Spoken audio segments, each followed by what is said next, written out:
seems right. Yeah. Seems right. Dan Toma is terming that an inside-out banjo. That's right. Now I just have to figure out which tuner is which string, and I'm legitimately gonna have a hard time with this. Wait. Okay. Wait. Okay. It's upside down, so I forgot what I wanted to do. Okay. Hold on. I got it. Okay. Looks like we. No. Wait. Okay. It's not moving. Okay, we are now live on Facebook and YouTube. Hi, Facebook and YouTube. Those streams were off, so we were just Twitch for a minute there, which is always nice. But we are now live on Facebook and YouTube. So welcome everybody. What you are seeing right now is Danjo has gotten a travel banjo that has. Show them again those tuners there, Dan. Check this out. This is so amazing. What the heck is behind the belly? Where the tuners are. And that's why there's no headstock. Just cut off. It's gone. So the total length of this thing is, I don't know if it can't be more than 2.5, maybe 3 feet. Yeah. Yeah, it's like and 2.5. It's less than 2 pounds. And it's I don't mind saying this thing is like $175. So, and he built it for me like 2 or 3 days ago. Wow. It is surprisingly. That's quick too. Yeah, I really want to hear it. You know what? We even wrote a little thing. He signed it. That's awesome. Aww. I just realized there's in the neck what I thought was like, I don't know, like leftover staple holes or something. You might not be able to see this. I don't know if you're going to be able to see this in the light. Okay. You see the little dots? Oh, 1, 2, 3, 4, 5. Yes. Yes. Yeah. That's helpful. That's how you know. That's how you know. Restringing this is going to be a fun adventure. I was going to ask, like, if you were playing that in a show and you broke a string, would it be like, okay, show's over? Or, like, pull out the spare banjo? Yeah, and that's why he'll bring, like, 2 extra banjos. Dan, what's his name? Because I'm looking up his banjos online.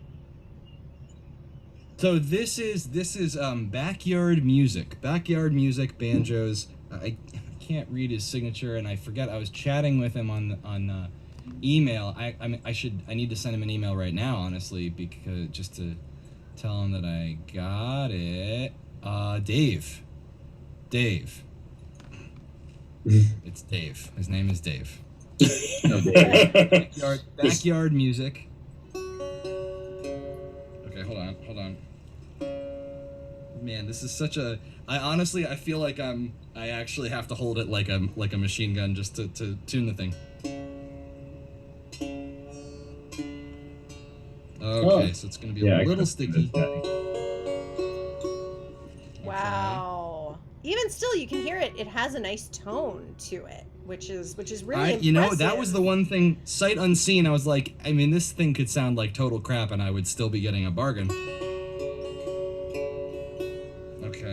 Okay. Yeah. Welcome to Tuning a Banjo. Now, I noticed that that Jen in the Twitch chat had guessed banjolele. And can you just like real briefly describe the difference between Sure. This is just a differently constructed banjo. Absolutely. So this is really smart. I'm going to get to even another cool thing about this. So a banjolele is what's that scene from The Office where like Michael Scott just goes off into a reverie and he's like, the head of an otter and the body of a sea lion. No, the head of an eagle and the body, so he just keeps going through that. So banjolele can honestly mean a couple of different things, but generally, historically from about 100 years ago, when ukuleles and honestly banjos were super crazy popular, banjolele was a cheap way to kind of get both. So it would be tuned with 4 strings like a ukulele, and it would have the body of a banjo, the sound of a banjo. And there's a bunch of other banjo crossover instruments. Goldtone still is sort of the premier maker of that sort of thing these days. You can put a banjo body on pretty much any tuning of strings. There's a dobro banjo, which they call the dojo. Although no, sorry, that's the opposite. I got that confused. The dobro banjo is a 5-string dobro body that sounds like a dobro but plays like a banjo, which is different. What? Yeah. Oh, you need to look that up. You don't even know. That's See, interesting. I feel like I should be selling you one of those, honestly. Yeah. But so it's not like, because you play dobro, so it's not the sort of thing where like you'd have to learn to play banjo and then you'd end up still playing something that sounds like an instrument you already play. So, but you get it. Anyway, so banjolele honestly was a big thing, like literally 100 years ago. It was a huge deal. This is not that, and I'll show you why.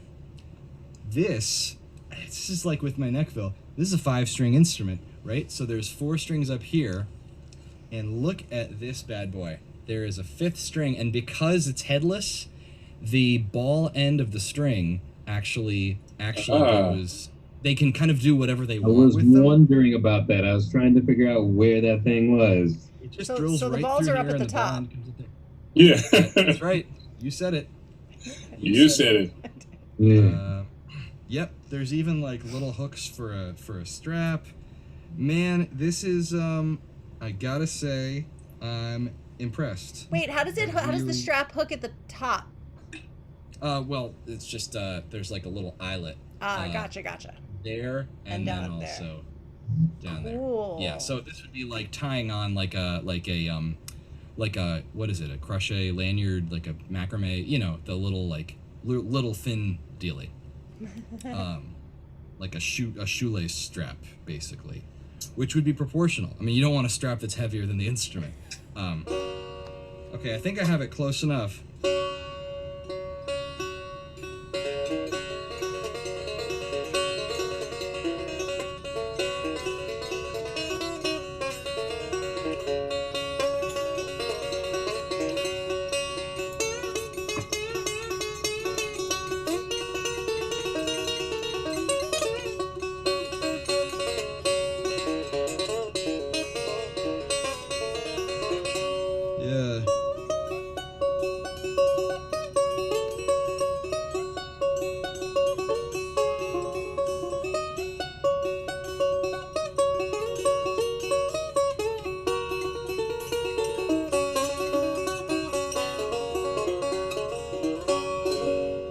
Yeah. Yep, Yeah. banjo. Even like I'm noticing the side fret markers. There are no front fret markers really. It's very clean. And then the side frets are actually these little like brass nails that have just been tacked in. Like it's this is I think you'd say this is of a piece. Like there's no part of this design that is out of scope with the rest of the design, and I think that is really beautiful. You got a beautiful piece of thing right there, man. Nice. I feel a little bit, I'd almost want one myself, but I try to keep instruments on me that I can, like, you know, if shit hits the fan, I could use it as a defense item.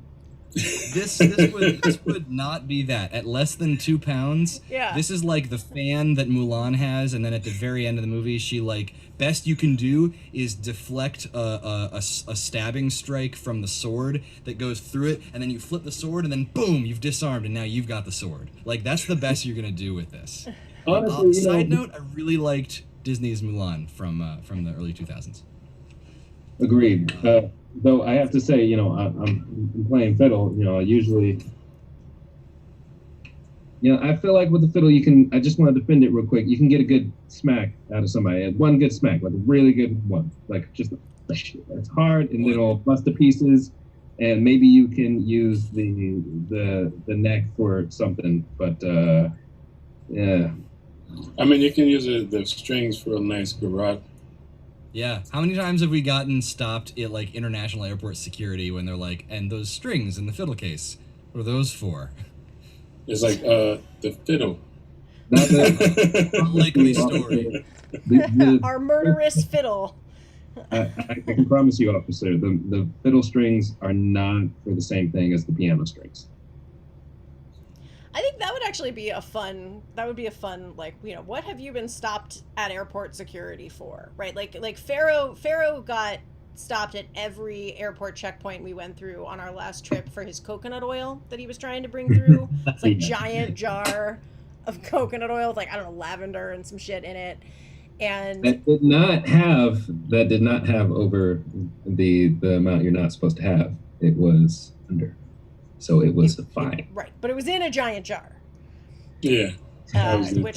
Which caused them some consternation, and you know, I think he might have been stopped for the grapefruits in his cowboy boots a couple of times, that kind of thing.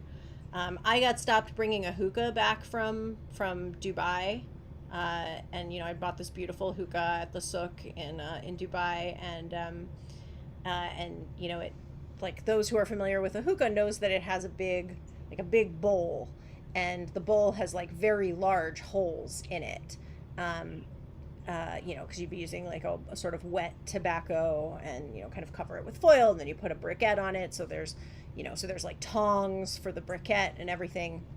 So they open up this case, and the TSA guy at Newark is looking at it, and he pulls out the tongs, and he's like, well, you definitely can't have these, and, you know, takes those, and then he pulls out the bowl, and he's like, what is this? And I said, it's a hookah.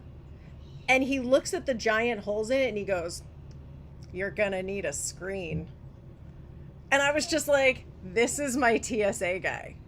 This is my TSA guy. And he confiscated your tongs. He took the tongs. Yep. That's I right. do actually have some footage of Dan having to play his banjo at the security checkpoint. Oh my God, did I? Was that Yes. in Canada? Allow me to share it with Please you do. for a moment. Okay. Here comes. Was I crying? I hope I wasn't crying. Yeah. No, you're more than happy to say, this is a banjo, let me play it for you. I don't care what anybody says. It's based on the hat and the banjo and the coat. That's Yeah, a it's young early banjo. 2014. Yeah, so that's my old Stelling, which I still have, but it's heavy. So heavy. I want to point out the face of the person by the scanner. Let's see if I can. You can't really get a good put. It's the face of the person at TSA that's thinking, I signed up for a lot of crap on this job, but I did not sign up for banjo music. Yeah, but the lady on the left is definitely enjoying. She was like, you know, tapping her hand and stuff. You know. No, airport jams are some of the best jams you can really have. It's always, it's open. You're just sitting there waiting. I remember a time I got stuck up in the Scatatoon, or maybe it was up near. Maybe this was the Yukon. No, this was up in Scatatoon, Big Creek. We got stuck at the airport there because the plane was late. I think it was snowing or something, and I was up there with Ryan McNeely's band. And we just busted out our instruments after waiting there for so long, and just got to playing. People gathered around. It was a good scene. We were just chatting. There wasn't COVID, so people were like next to each other. It was lovely. Oh, imagine. Yeah. BC. I got Yeah. to learn how to play the New Orleans Triangle. Yeah, our son, who's not on the stream right now because he's getting to a safe location, always gets stopped for his microphone. Mm-hmm. And it is an unusual shape. It should be noted, like, one could, if one did not know it was a microphone, mistake it for an intimate item. A massage. Right. Yeah. A massager, yeah. We all know that scene from Which explains why the TSA folks are always blushing when they ask about it. Mm-hmm. It's like, no, it's a microphone for real. Really. Look, really the head is articulated, and with that, we welcome Michelle Angela Ortiz. Yeah, she's plugging in her headphones. I don't have I had to put my headphones on so there's no echo. That's okay. You don't. Hold probably, on. Sorry. Yeah, because that's the important part of the conversation here. We're in the same room. yeah, she's right behind me. Oh, goodness. Oh, boy. And it's not squealing. Well done, folks. That's great. Yeah, we managed it. That's I can excellent. hear you all now. Yeah. Welcome, welcome. So Thank you.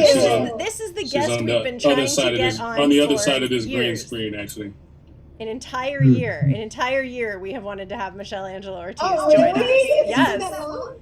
Oh, there's the echo. That's what we were going for. Ah, Yeah. But Michelle has a booming art career, and she's been taking care of the community, and just is super busy. And the extra piece that made it more difficult to get Michelle on here is that usually when Dolio is on the team stream, Michelle is taking care of the child care. So we had to really book her in advance to get her here. So Michelle, we're so happy to have you tonight. Thank you for coming and joining us. Thank you. Thank you for inviting me. I mean, I get to hear bits and parts of the conversations every Friday night, so that's a good thing. But then I also have a 6-year-old that's doesn't want to go to sleep. So The question: did you have to tie him down? Was it tranquilizers? he's actually watching. He's on a movie watching spree right now with my mom downstairs. So hopefully, fingers crossed, he'll stay still. But yeah, he knows that Fridays are movie nights. Mhm. So while Dolio's on the call with all of you, then we watch a movie together. That's not always the same cartoon. Something that we can both watch. And then, then I have to wrestle him to sleep. But it's all good. But thanks for inviting me. It's really awesome to be here and be part of the conversation. Yeah, welcome. I'm gonna leave it to your esteemed husband to do all the introduction. Yeah. This could be a long introduction too. Ladies and gentlemen. Mhm. No. It's not. But the echo is quite a bit there. Well, I think if we the muting and unmuting, that's the only way we can make this happen. Okay, mindful muting. Yes. It begins here. all right. So, for I guess decades plus of the work that she's been doing as a visual artist, a community activist / storyteller, muralist, filmmaker, all around awesome person, and also my wife, Michelle Angela Ortiz, and I'll let her talk about the work that she's been up to lately. Sounds like you could have just said, "Look, go read the New York Times article," right? Right. There's many publications that have been lauding her work as of late. But yeah, New York Times from this past Sunday actually was pretty good. That's right. We got copies of it. We got copies of it when we were in Jersey, so got the hard copy of the New York Times where Michelle is quoted. So maybe we start there. What tell us a little bit about why the New York Times was like, we need to talk to Michelle Angelo Ortiz. Sure, there's a well, it's the first time I'm in the New York Times, so woo, I'm really excited about it. And I'm also excited because it's also an article about Philadelphia. So I'm born and raised here in Philadelphia. Actually, all of you know I've never left my block. So I tell people I travel the world, but I always come back to my block in South Philly. And so the show is at the Philadelphia Museum of Art. There's an exhibition called New Grit, Art in Philly Now, and it's highlighting 25 artists in Philadelphia or have connections to Philadelphia or roots in Philadelphia. And it's a mix of both emerging and established artists. And I'm 5 out of the 25 artists that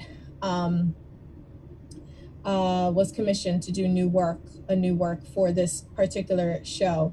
What's awesome about this exhibition is that it is the inaugural exhibition for the modern and contemporary art galleries, the new modern and contemporary art galleries at the museum. And there's like a whole new, there's been years and years of construction, and finally the show is up.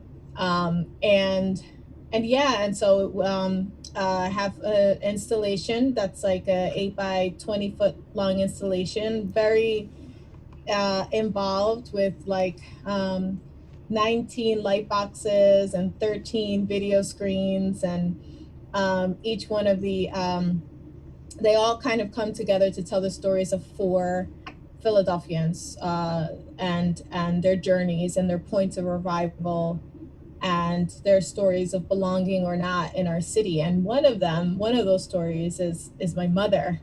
And when she arrived here to South Philadelphia, she's originally from Colombia, and so it's also honoring her journey that brought me here to Philadelphia. So it's really sweet to be able to honor my mom, but at the same time, the other members that are community members that are highlighted is Carlos, who was displaced due to Hurricane Maria, like many Puerto Rican families that came to Philadelphia about 3 years ago. Then we have Fatu Gay Flor, who's an amazing singer, originally from Liberia, and found her community amongst refugees in our city. And Jamal Henderson, who is a activist fighting for decent housing for the homeless population, unhoused population in our city. So to be able to highlight and bring these stories in the museum, and to have it connected also, really just shifting people's perspective around Philadelphia identity. Yeah, and it's only part one of the commission. There's part two that I'm be working on. I'm like just thinking like, when will that happen? I have to like just to figuring out timing. But the New York Times covered the opening of these galleries, highlighted a couple of other artists, and my work was highlighted and I was interviewed. So that was the reason for the article. You know, when I hear you talk about your art and the things that you present, there's always this really heavy element of being rooted. It's like your roots stretch to the core of the earth. Putting that in the forefront of your art is always such a beautiful thing to do. And I think it takes away, our begins to help our art culture evolve from like, these dedications to portraiture, or these dedications to wealth. It really becomes a more centered dedication to those roots, and that's gorgeous. What's your philosophy when you're approaching your art? Well, I always say that there's a lot of power in telling our stories, and if anything, that is, if we're stretching down to the roots, that's really where the foundation of my work comes from, right? I as young as our son, right? Like he's a very active and very attentive child, but he's very also like into stories, and when we're telling stories, and I was very much the same way. And I think that being a child of immigrants, and just this concept of like, I belong, I'm also part of another place, another community, another world that I don't really understand, but I'm understanding and learning it in the lens of my parents, grandparents, my family, right? And but I also felt that there were just really there was something really beautiful about how we even told stories. My grandmother was an incredible storyteller, and if she had gossip for you, it would just be like, it was just like she it was just like all like, and my grandmother was tough too. So, but it's like a mix between like tough and like sweetness, but she was just like ready to just like tell you what was going on.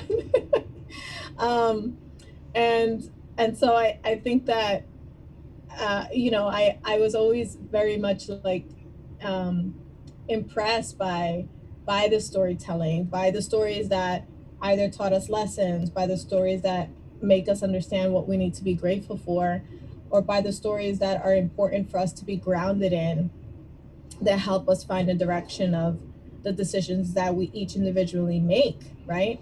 And so that's definitely coming from my own lived experience.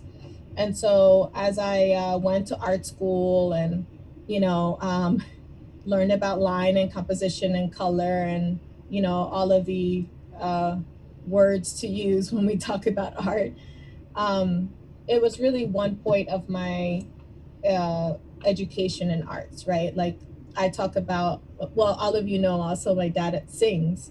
My dad sings boleros. We grew up listening to Los Panchos, Felipe Rodriguez, you know, and then, you know, merengue, salsa, like Johnny Ventura. So, and I was always my father's dance partner. So music was also another way of telling stories and, you know, of course, that's why I married a musician and because it's the love of music, right? And what we feel, right? So and what it represents. So I think that like that, you know, finding the value of things that some people might find as insignificant or simple, I feel like they carry a lot of meaning actually. And so when we think about those very there's this song by Mercedes Sosa called Las Simples Cosas. I don't know if she wrote the song, but I know she sings it, and she goes, it's called The Simplest Things, right? And so you, at the end of your life, you think about the simplest things of life, and you realize that it's not those big, huge things. It's just the very beautiful, simple things that you remember. So yeah, so the work that I've done has been like, you know, carrying this experience as a child, and then learning more and gaining more tools in as an artist in art school, but then eventually uh, finding my community in neighborhoods. And you know, I started doing mosaics and murals in what was it, 1998, 1999, when I was just 5 years old. And then just showing my age. And then I eventually, you know, started doing large scale murals. I always did large paintings. But I found that for me, it was a lot more satisfying to share my art and to build with community versus just showing at a gallery and museum. And so fast forward now, I'm in a museum, but I'm also still bringing those stories in a very authentic and profound way as much as I can, right? In those spaces, because those stories also need to be heard and seen there too. So yeah, I think that's the common thread. The deep roots come from the storytelling. Yeah, absolutely. Oh, go ahead, Rich. By the way, Linda is shouting you out on the Twitch comments to say that you also have an epic art installation at the inaugural opening of the Kennedy Center. Yes, Right over there, across the river. that's true. Actually, and the Reach building, which so it's the new Reach building in Washington D.C., which is part of the Kennedy Center. I was a citizen artist fellow, I believe in 2000. I want to say 2018, 2019. I'm trying to remember. Since the pandemic, it's hard for me to remember years. Yeah. It feels like things Right, have For passed sure. by. Yeah. But that installation also was commissioned, and I also worked with several students within the DC area, and yeah, it's called The Courage Within Me. And now you can see it in person because now the Reach building is officially open for the public. So thanks, Linda, for reminding me of that, because I'm very much present in my future and the work that I'm working on now. So Yeah.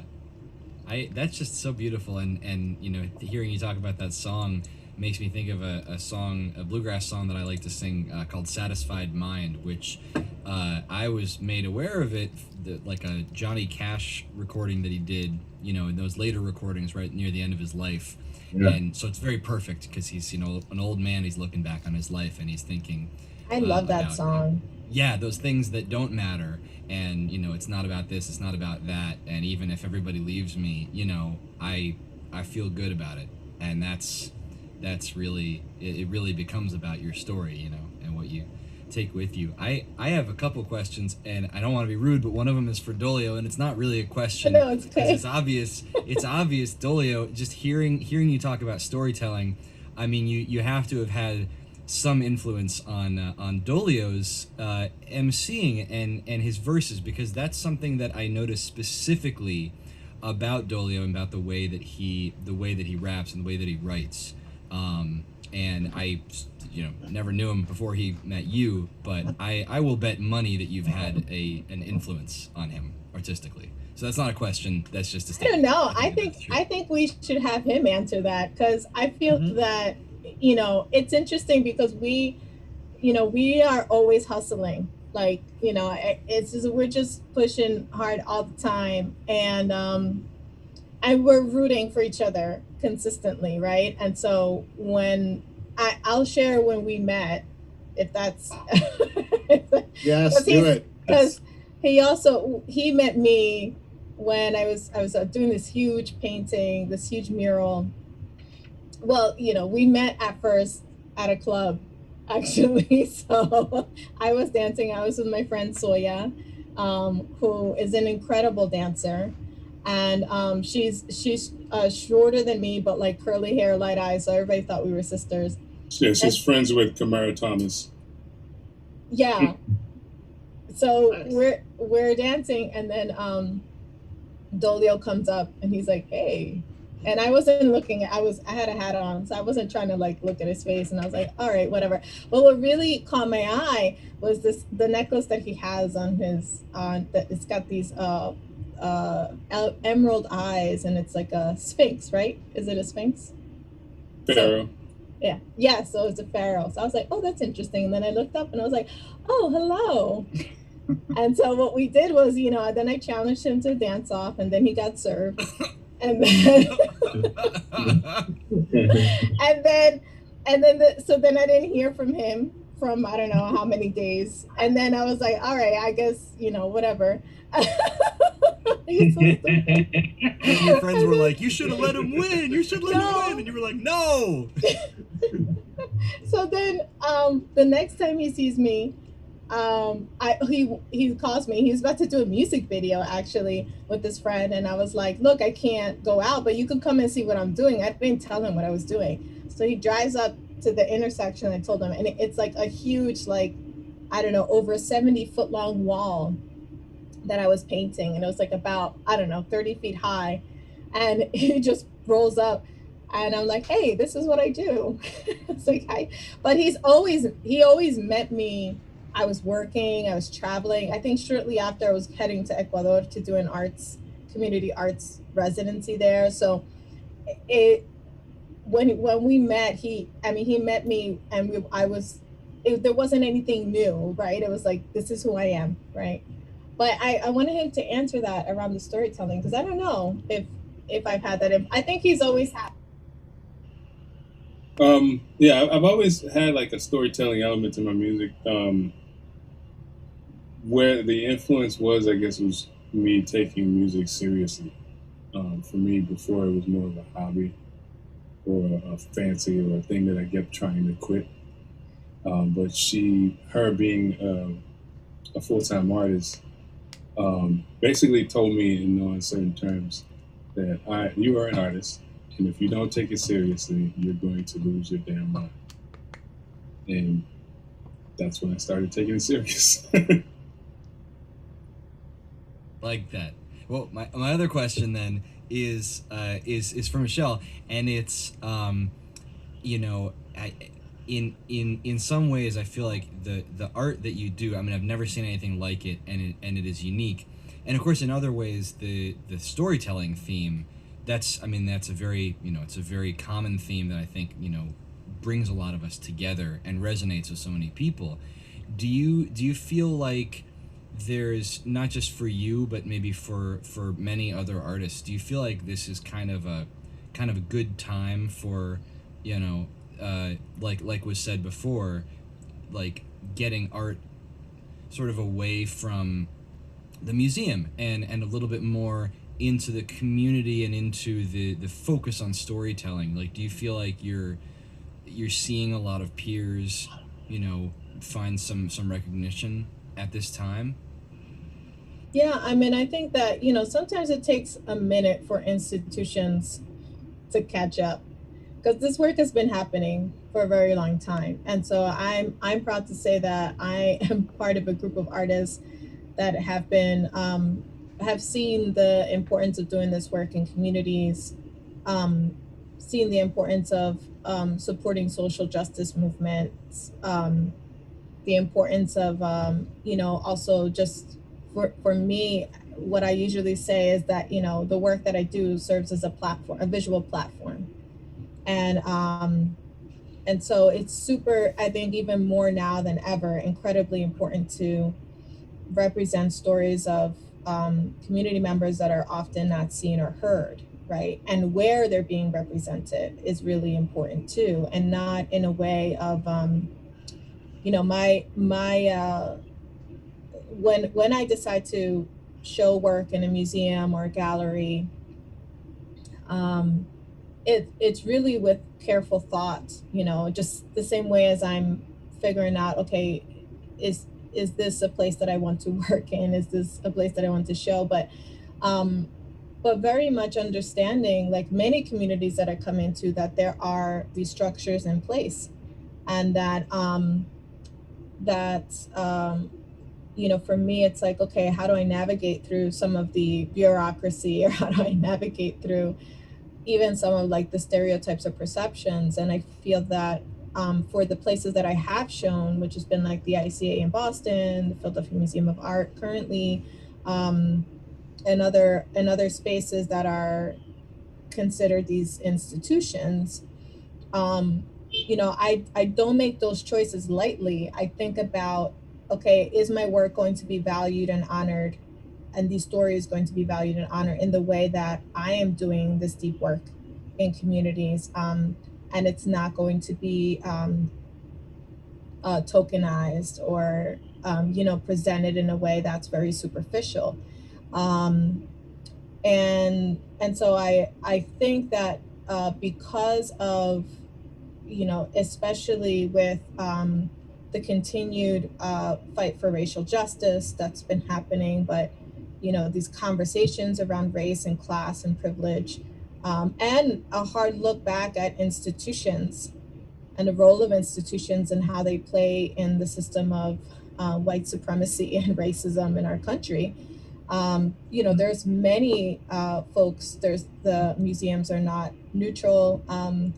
By Tanya. I'm forgetting her last name right now, but we're Facebook friends. But she's an amazing person who has been pushing and kind of showing the light and the mirror on these institutions. And I think because of that, because of those challenges, that it's not easy, right? But because of these challenges, we have to continue to push so that change can happen, right? And change happens a lot quicker outside of those spaces. And so, for example, last year, so I did an installation in 2015 in front of the Immigration Customs Enforcement building, with undocumented families, as well as allies. And I don't know if I can share the screen because I can actually share it. Yeah, go for it. Please. Yeah, please do. Let me see if I find it. So, yeah, so I'm going to see if I can, here it is. I think I can show it. Okay. So this, you can find it on my website, but, and there's no sound to it. This is in Familia Separada's website. So we did a 90-foot long installation in front of the Immigration Customs Enforcement building here in Philadelphia, which is the first point of detention for loved ones that are coming from undocumented families that are then detained or moved into other detention facilities to continue or to fight against their deportation. And so, this was done in 2015, and just last summer there were like,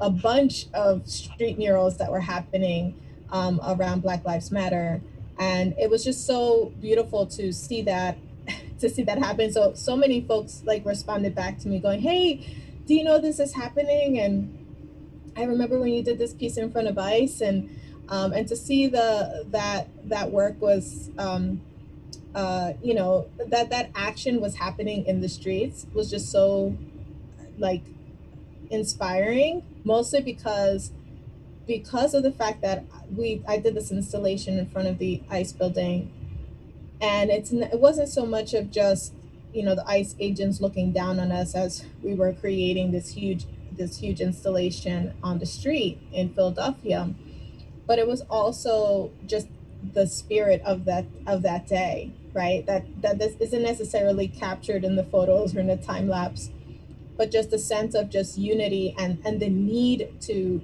be together and to create something that really is shining, specifically here in this case, the message of one of the mothers that was formerly detained at the Burke's family prison here in Pennsylvania, which I can talk about in a second. So we were able to showcase her name, but just the power of that, the power of coming together, the power of just basically claiming the street. I was able to experience that in this installation, that when I saw all of these amazing murals popping up last summer on the street, it wasn't not I wasn't just like in love with the scale of it, but also just I know how it feels to do that work, and what it also means to the community members to be a part of that process. And so for me, it was just such an amazing moment to see that happen. And you know, there's still murals that are happening obviously across the nation, but to like see them in like, you know, in all of these different locations, it was just so amazing. I have a question about the sort of logistics of that. So I'm curious, is there a big process of, you know, getting a permit and making sure that the road is closed down, or is it more like a flash mob where you're just like, we're here now and we're putting this down, and you know, we're putting people here to make sure that the road doesn't get blocked, and we don't care what the authorities have to say about it? How does that actually transpire? Yeah, well, I mean, one thing that Dolia knows very, very much is that I'm very persistent, um, and very determined, and just like, this is going to happen, right? And so when it came with that particular installation at the ICE building, we we had a lot of things happening, right? We had a mayor that was ending his term. We had our streets commissioner that we had contact with. The way that Philly works, and you know, obviously Philadelphia is like the city with the most number of murals, and so there's already kind of an infrastructure in place in terms of around public art. But what I was able to find out was that if we were to install something on the sidewalk, we would need the permission from the wall owner or the building owner, which would have been ICE. If we went around on the streets, we would just need the permission from the city. And so, since we had an outgoing mayor who at the time had already signed a policy in place with the hard work of organizers and activists, so that police would not collaborate with ICE in the targeting of undocumented families in our city. Since he was leaving, I had framed it as this action, or his support, as being part of his support for immigrant communities. And the streets commissioner, my conversation with him was a little bit different. It was more like, okay, we're going to do this on Indigenous Peoples Day. There's not going to be any traffic. We would just block off one side and the other side. We're going to use these materials, and this is how we can install and deinstall. So the language is different. It's more around logistical stuff. Well, one question that the streets commissioner did say was, you know, he was like, well, what's going to happen if people don't like it? And I was like, well, how about imagine all the people who feel connected to this message feeling represented and supported in their community and in their city. So it's also just like I don't know. I think that's part of the storytelling part too, right? It's like, how do I flip the narrative and have the focus be set up in a different way? And that took about 3 weeks of talks and negotiations, and I I presented the image, and it was part of a citywide exhibition that was also featured through the Mural Arts Program, which is another organization here in Philadelphia that supports that does most of the murals. And anyway, after that, I we had bought all the materials. I had created the stencil already with the community members. We got the approval on a Friday, and our installation was happening on Monday. And I made everything because I knew deep down in my heart that this was going to happen, that I was not going to take no for an answer, and that this was going to happen. But also, it was really important that we did have the support of the mayor and the streets commissioner, because obviously we were in front of the ICE building. And so if the families who are of mixed status, but most of them were undocumented, were in front of that building, they would be at risk.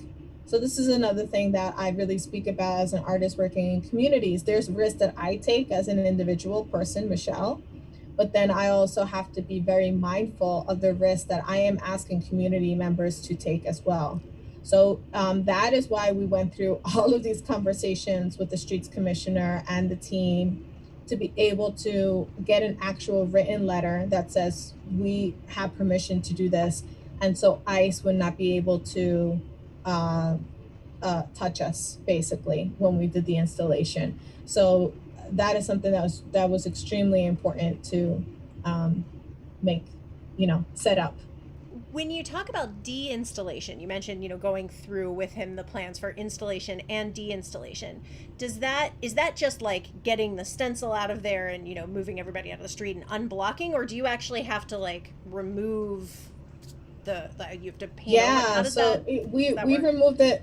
So these were the first five. So Familias Separadas is a project that I created in 2013 due to the rise of deportations in the United States, and there was a lot of detention and presence of ICE in our neighborhood, which is South Philadelphia is predominantly immigrant predominantly immigrant population. And so I created this project. So fast forward, 2015 was the first phase. And so this was the moment where I really wanted to take risk and create these large scale public artworks, but also without a tie in having them be permanent pieces. And by them being ephemeral installations meant that I had a little bit more flexibility of where they would be seen. So we installed at the Immigration Customs Enforcement Building, as I mentioned, City Hall, Love Park. These are all very well-known landmarks in our city and very public, that these stories are often not seen or heard. And so it was really about bringing visibility on a citywide scale around the stories of these families that contribute to our city as well. And so I'm trying to remember the question, but anyway, it was a very mundane question about do you actually paint over it? But so, then I definitely want to talk more about Familias Separadas and the detention centers. No, that's fine. That's much more important than my little logistical question. No, but it's really important. But because of it being temporary, then that meant that I had access to these spaces that were a lot more public. I had access. Then by doing that, we were able to share the stories with folks that knew nothing about this issue and is happening in our city. The de-installation was the removal of, actually all 5 of the installations were removed. And I wanted to also, as we think about stories, so like what happens when you have this huge portrait in the middle of City Hall or this big installation, and it takes up so much space and kind of, visually changes the space, and then all of a sudden it's gone. So this sense of just loss, or also what do we retain in our memories, right? By seeing that work, by engaging with that work. So for me, the removal was also part of the process as well. But for the streets commissioner, it was like, we're going to power wash the chalk stencil off of the asphalt on this day at this time. But the act of that was also very significant and symbolic, right? To this concept of erasure, um, that also detention and deportation contributes to.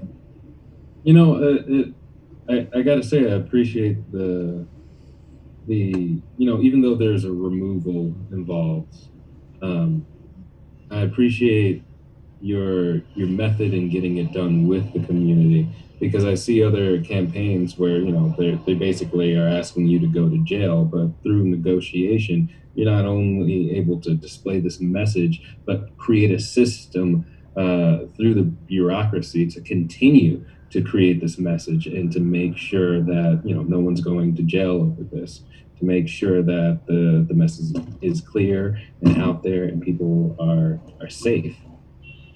Yeah, I mean, I think that, when I've learned, I also want to say I learned a lot by full-time organizers and activists. I don't take I usually just say I'm a visual artist and I use my art to advocate, right? And support the social justice movements. But, knowing folks that are just organized and activists, they do this 24/7. So, but I've learned a lot, even with what you were saying, if I understood correctly, because there's civil disobediences. So then if there's a protest and somebody is then detained, but there's also a whole process of, there's a whole process of weighing what are the risks and the consequences of taking that action, but also what is the significance. And right now I'm in phase 3 of Familias Separadas, which will have our first unveiling on Friday, June 4th at 5 p.m. in North Carolina, in Raleigh, North Carolina. So anybody from North Carolina that's seeing this, you can go see the work. But one of our community members that we've been working with since January, spoke about in her story about being undocumented but still doing a civil disobedience, and understanding what the consequences are, what the risks are of her being detained or separated by her family. But she felt that it was more important for her to take that risk and to make that stance against the racist policies that are in place around immigration. And so, but I think that a lot of the folks that, especially the organizers and activists that I've known and this process, is that they are informing the community of those risks. For me personally, with the piece in front of ICE, it's, I really wanted to get it done, right? But then at the same, even though we did the stencil, we had all the materials, there was a very high probability that they could have said no. And so the question there at that point would have been, well, who's down with me to do this or not? Or we find another location, or we figure something else out. But one thing that I've been able to do, because I've also worked as a U.S. cultural envoy and worked with embassies and folks that have their own agenda around communities versus what the community really wants and wants to be represented. So I think I've been able to kind of like work that muscle on how do I speak about this work and its significance and get to the core. And also when I'm speaking to people, what is important for them, right? So for the streets commissioner, it was like, how can I install it, deinstall it, the traffic? That was what was important for him to know, and I was able to share. But I think it's just understanding, the risk and consequences go beyond me, right, when I'm involving other folks. But then it also is acknowledging my own privilege, right, as a US citizen, as someone that, because people just assume, well, you're Latina, you speak English, speak Spanish, you're part of the community.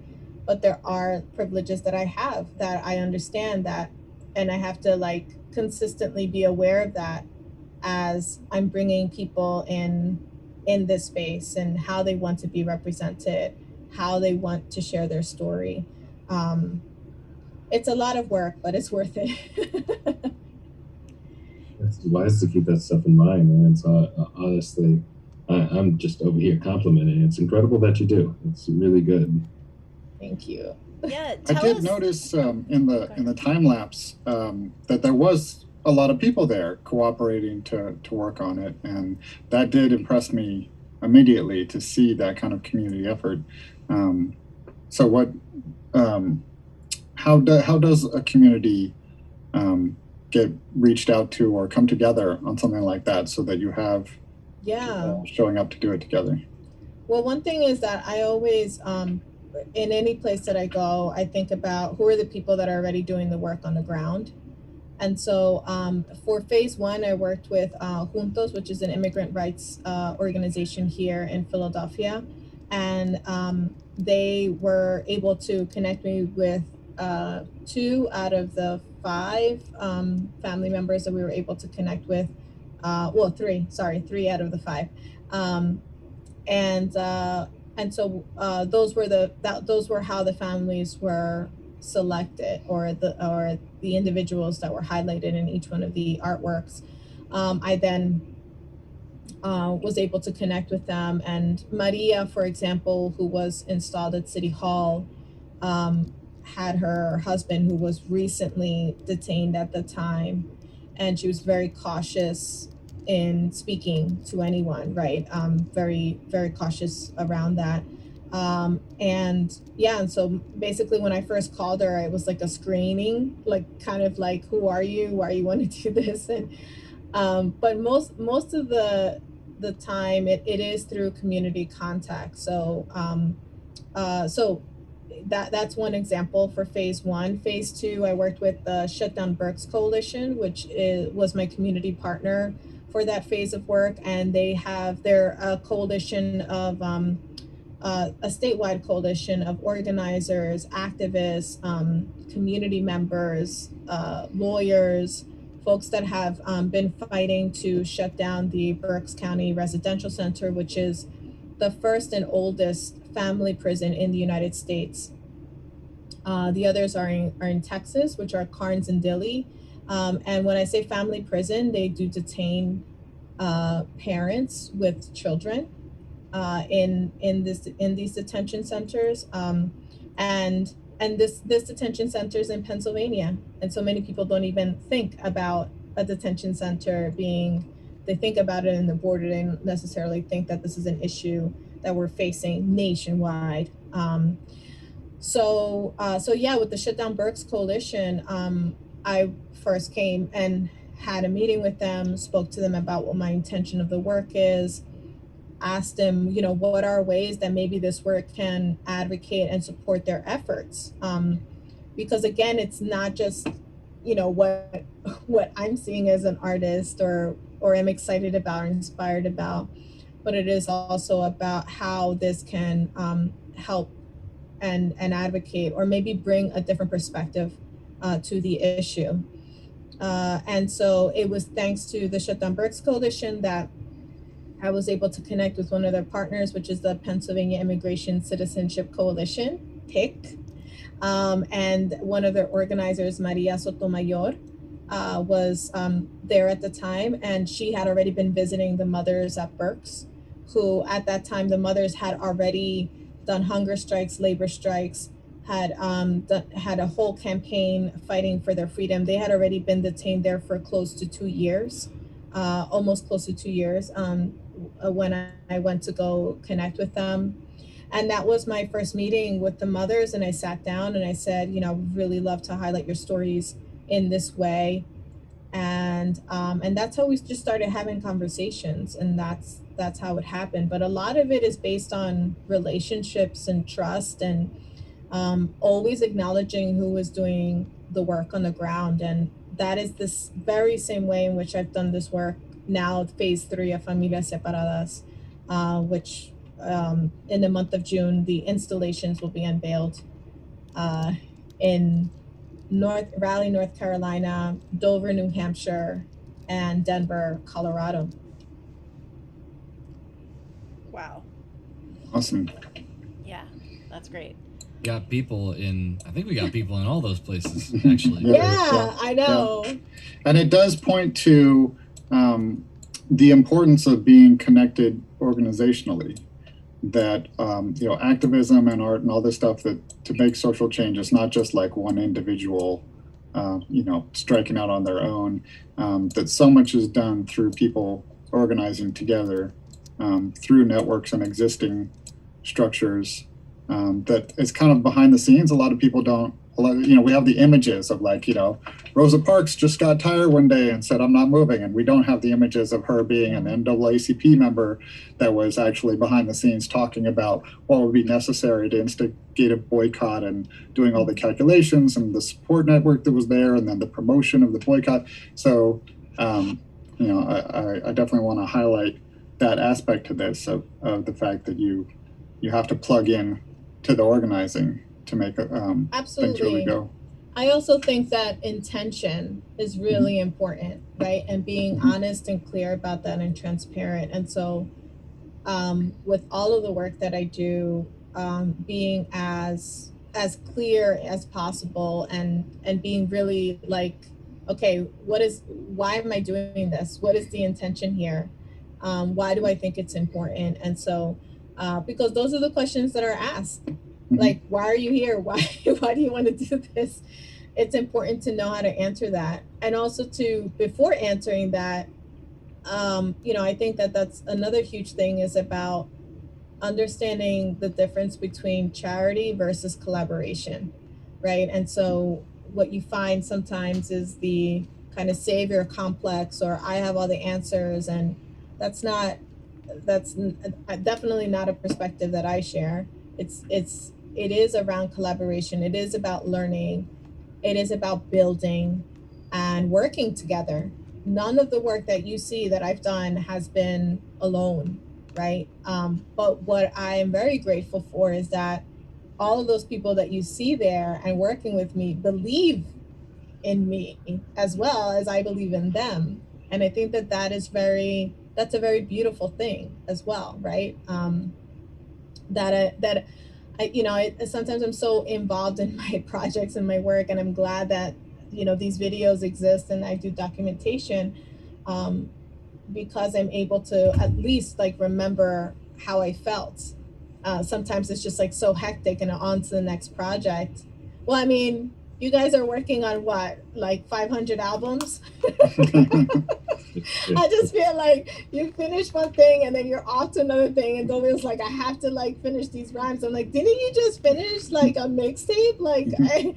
So you're just so much into it that how people feel you when you're on stage, how they feel about I remember going to one of your concerts and standing there and seeing there were three young men at the very front, and they were reciting every single word that Dolio was rapping, and I was like, whoa, that is crazy, right? Because I see him writing those words, and then I see him on stage, and then but just that beautiful energy. So you guys might not, I'm in the audience, I'm seeing and hearing how people are interacting and feeling that energy from you. And sometimes we get so caught up in the making that it's hard. It's so important to savor those moments of just pure joy and light, right? Dolly's been really quiet because I was trying not to have the echo cascade throughout the entire screencast. Yeah, I mean, I understand that they're getting caught up in the making of things, because I find myself having to remind Michelle how awesome the work that she's doing is, because she gets, getting into, the intricate details of these things that need to be done, or did she execute it in a certain way that she wants it to be, but when you see it being executed, once it's all done, it's this, amazing work, and it's packed with so much heft of the stories that they're telling the people, that it's carrying the message that's behind it. it's more than just a pretty picture or an installation. It's more this thing that catches your attention and then makes people think, and then hopefully provokes them to act. Well, and it strikes me as you say that you really, I mean, it sounds a lot like you're blurring the lines between art and advocacy, or art and public demonstration in particular. Like when you're thinking about, what is my intention here, or what will this accomplish? How will this come across? Not from like a vainglorious sort of a way, but really from a like, what is the goal, and how does this reach people? Does this do the thing that I want it to do? I think that's something that any activist that is planning a public demonstration, like somebody sitting down on a bus or something, has to be thinking about that and planning it in a very real way.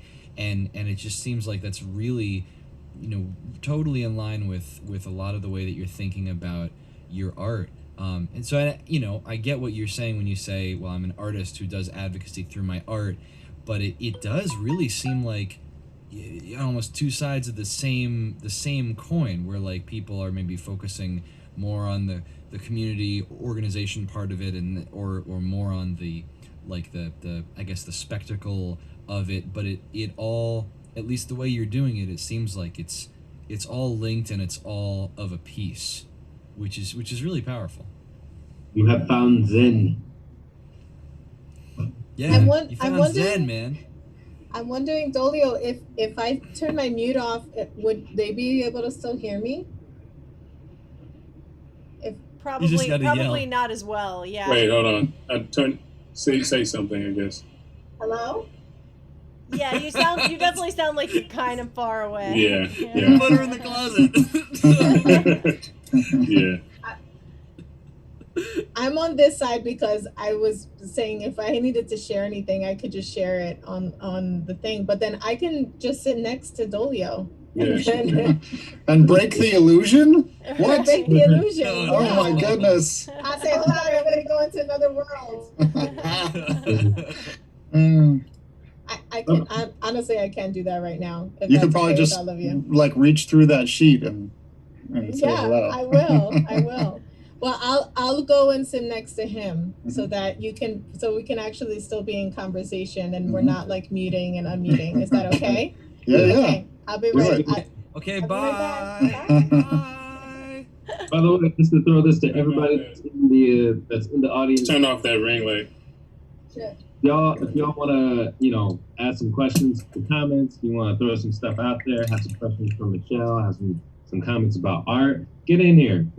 This conversation is for you. It is with you. It is with us. So please join us. And I have another question. Oh, look who it is! That was so fast. What? So I have another question.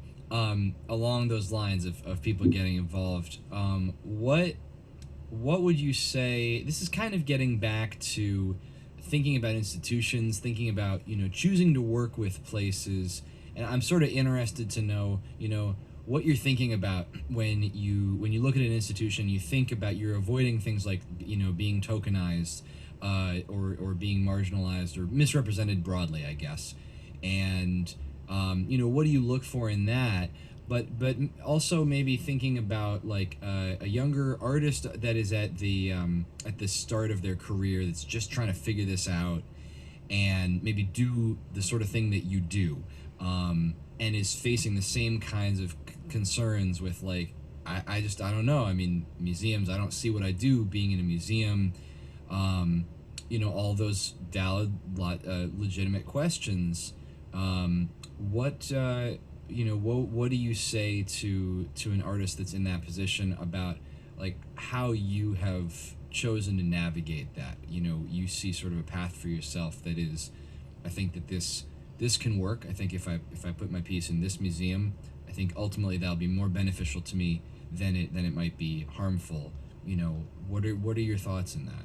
Yeah, I mean, I think that well, first I want to say that when I started out, I definitely how I'm speaking about my work and making the connections and understanding really what my process is, which I think is still a learning process as well, right? We're still discovering things as artists, right? We're always still growing. We're like, oh well, what if I try this or that, right?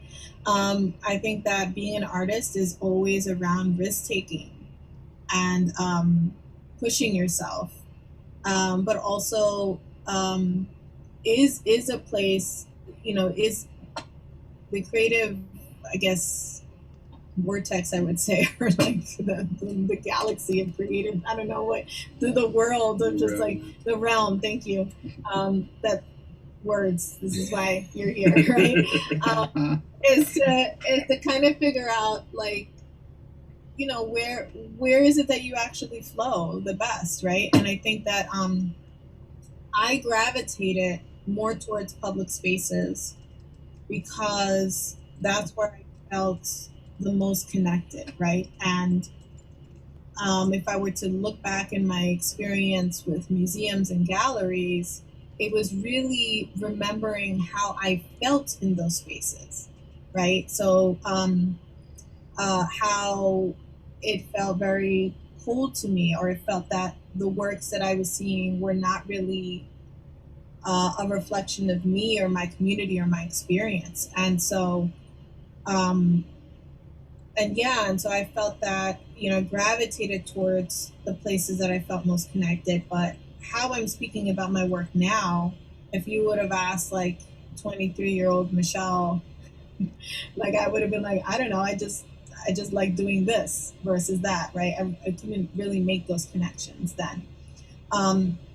So I think for any young artist, it is about sometimes it's not about sometimes you don't have the right words, but we always do remember how it is that we feel, right? We always really do remember, like, oh, this felt like un suspiro. How do I say that? Like a deep breath out, like, a sigh, or more like a cleansing sigh, right? You remember those moments, that feeling. And so for any young artist, is really understanding your intuition, you know, listening to that little voice inside of you that's like, oh, something's not right, and taking the moment to say, why does this not feel right to me? And I also think that, I risk taking is also about being prepared to say no. Sometimes there's a opportunity that's wrapped up really nicely and, like, beautiful, like, wrapping paper and a big bow, and you think like, oh my gosh, like this is like the most amazing thing, and then you open the box and it's like empty. and I think that that's the other part, like, when I talk about intention, not just in terms of the work that I've done with communities, but intention is a huge part of, for myself, like, what am I focusing on, what is important, and by understanding my intention, well, also my intention is also in line with my values. And I think that for any young artist, it's understanding what's important to them, right? And then figuring out those spaces.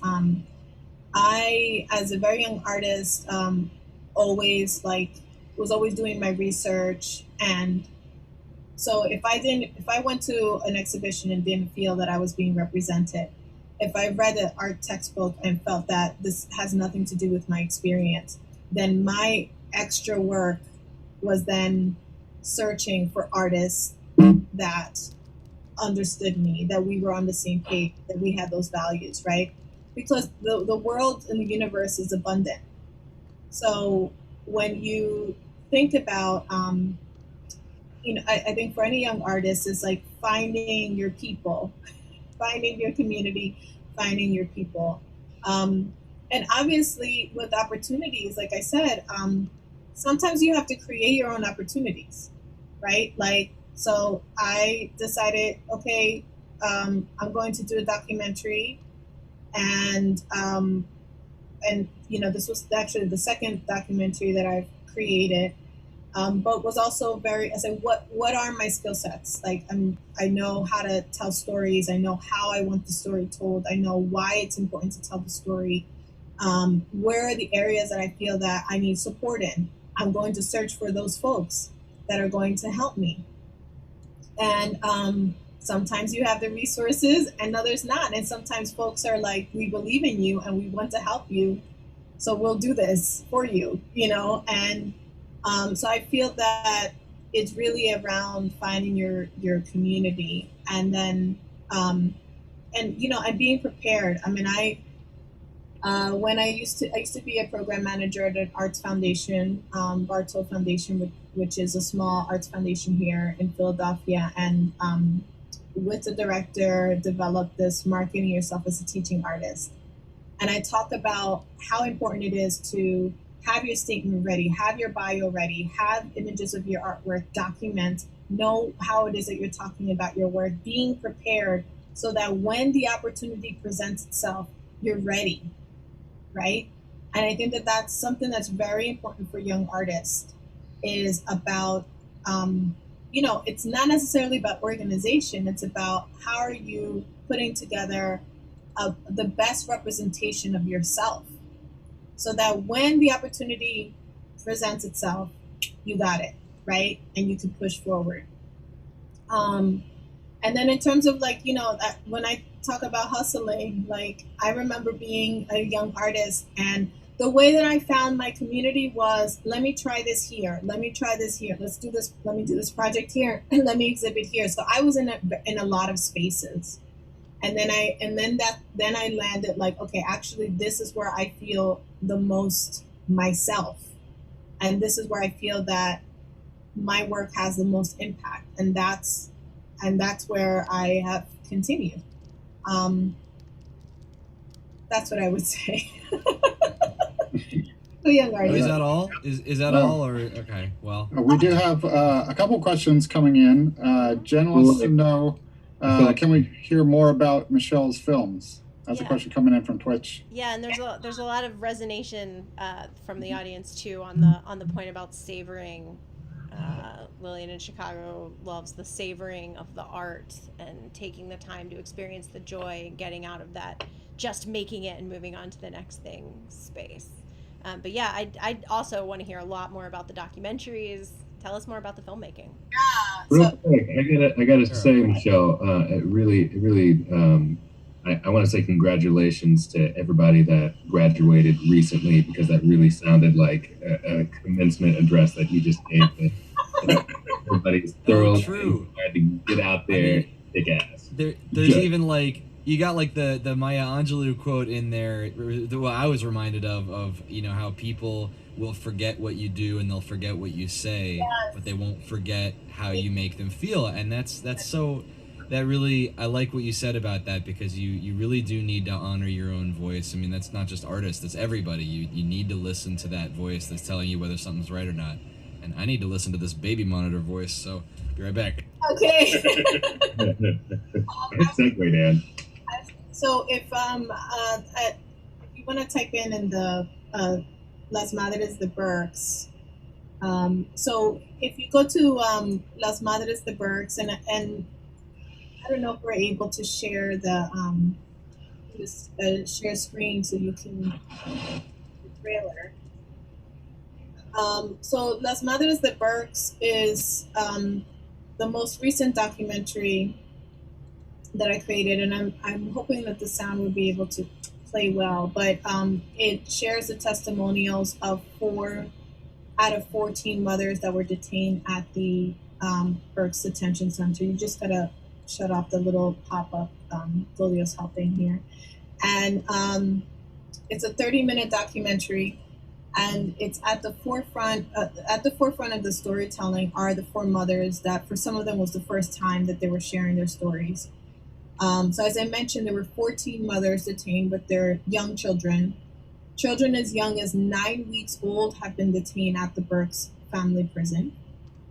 And then there's been a number of human rights abuses that have happened. So if you go to the actual website, lasmadresdeberks.com, There's a resource page that shows a timeline of the organizing efforts, how to get involved. If any of you live in Pennsylvania or have friends that live in Pennsylvania, share this information with them, because the difference between Berks than the other two family prisons in the United States is that it is a county-run facility. We should have that later.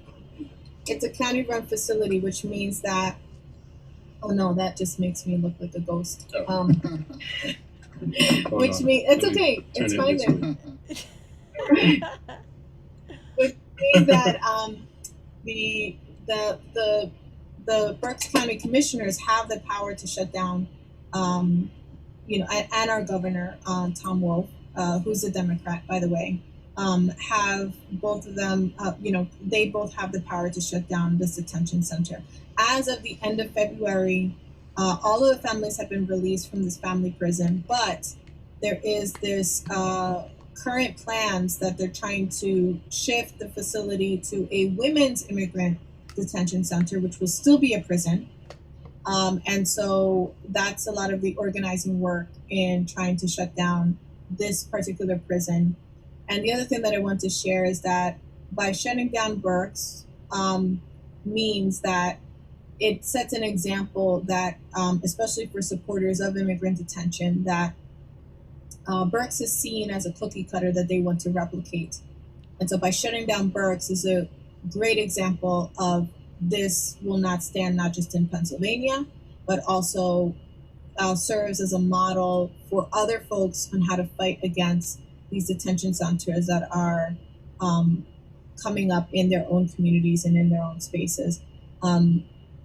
There's so much information around this, but maybe what we can do is just play the trailer really quickly. Please.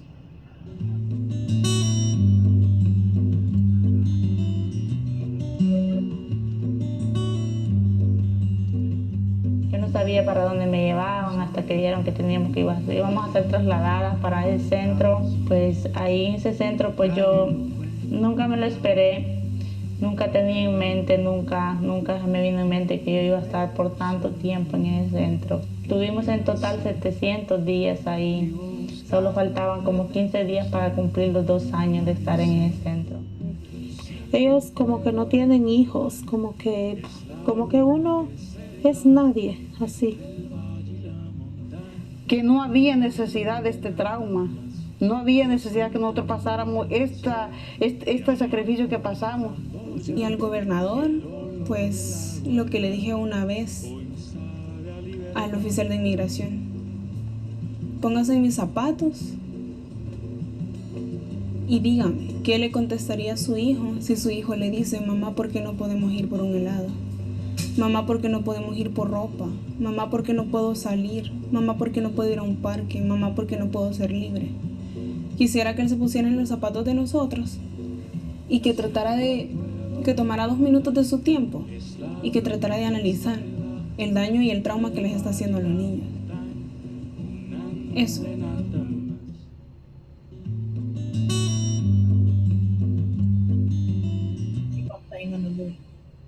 But on the website, there's the trailer. There's also a bilingual facilitator's guide for folks who want to utilize the film as a way to talk about these issues in the classroom, in their community, in their spaces. And so we just did a screening. Sometimes some screenings are free to the public. We just had one with the Women's and Girls Foundation through their immigration committee just last Friday. And it's usually followed by a talk back where I talk about the film and talk about what's happening at Berks now. What I wanted to share is that the woman at the end, Karen, so there were 14 mothers that were detained at this detention center for 2 years. 10 of the 14 were deported back to Central America. And so Karen, who you saw, I did a portrait of her and her son on the actual steps of the Capitol in Harrisburg. That was an 88-foot-long installation. She was deported, which is why she's using her real name, and you're seeing her on the film. and her son had two suicide attempts while he was at the detention center, only at 6 years old. So, you know, the impact and the trauma that is, you know, is inflicted on these families still continues. And so I'm meeting all of the families in this film. Some of them, I met the mothers while they were detained for 5 months. I visited them in the detention center. And then once they were released, I was able to connect with them in their respective cities, because not all of them remained in Pennsylvania. And Karen's story we were able to capture through a local filmmakers that I was able to connect with in El Salvador, and she was able to share her story. Yeah, and so I did in 2019, we did over 20, close to almost 30 screenings throughout Pennsylvania. And I collaborated with the Schattenbergs Coalition. We had a local organizer there at the talkbacks. So we utilized the film to be able to really educate folks in how they can take action. And there's a moment in the film, which you don't see in the trailer, where one of the mothers is singing a song to her child while she has a probation bracelet on her ankle. And the same song that she used to sing to him as they were detained, to keep him calm and feel safe. And I think those moments, that very tender moment, really is about reminding people of our humanity, our human connection, right? As the system of incarceration and immigrant detention is really centered on dehumanizing Black and Brown communities. And so it's incredibly important to show moments of love, moments of care, moments of joy, as well as the struggle in this work. So the film, again, is still being seen through the screenings. We just had a broadcast on the local WHYY and PBS station here in Pennsylvania and parts of New Jersey and Delaware. I'm still pushing it out as much as I can. But then also for folks that are interested in purchasing the film, the reason why the film is being sold is because some of the proceeds, a percentage of the proceeds, go back to the families that have been, that are present in the film, so that we can continue to support them. Wow. That's, oh my gosh, there's just so much there. You know, so, I mean, what are, I kind of want to go to what are the next steps for the community? You know, what can we do to try to make it, as you say, that this cookie cutter facility doesn't keep getting cut? Yeah, I mean, awareness is one huge thing. And then what I also tell people is that once you know about it, what are you going to do about it? So where we are,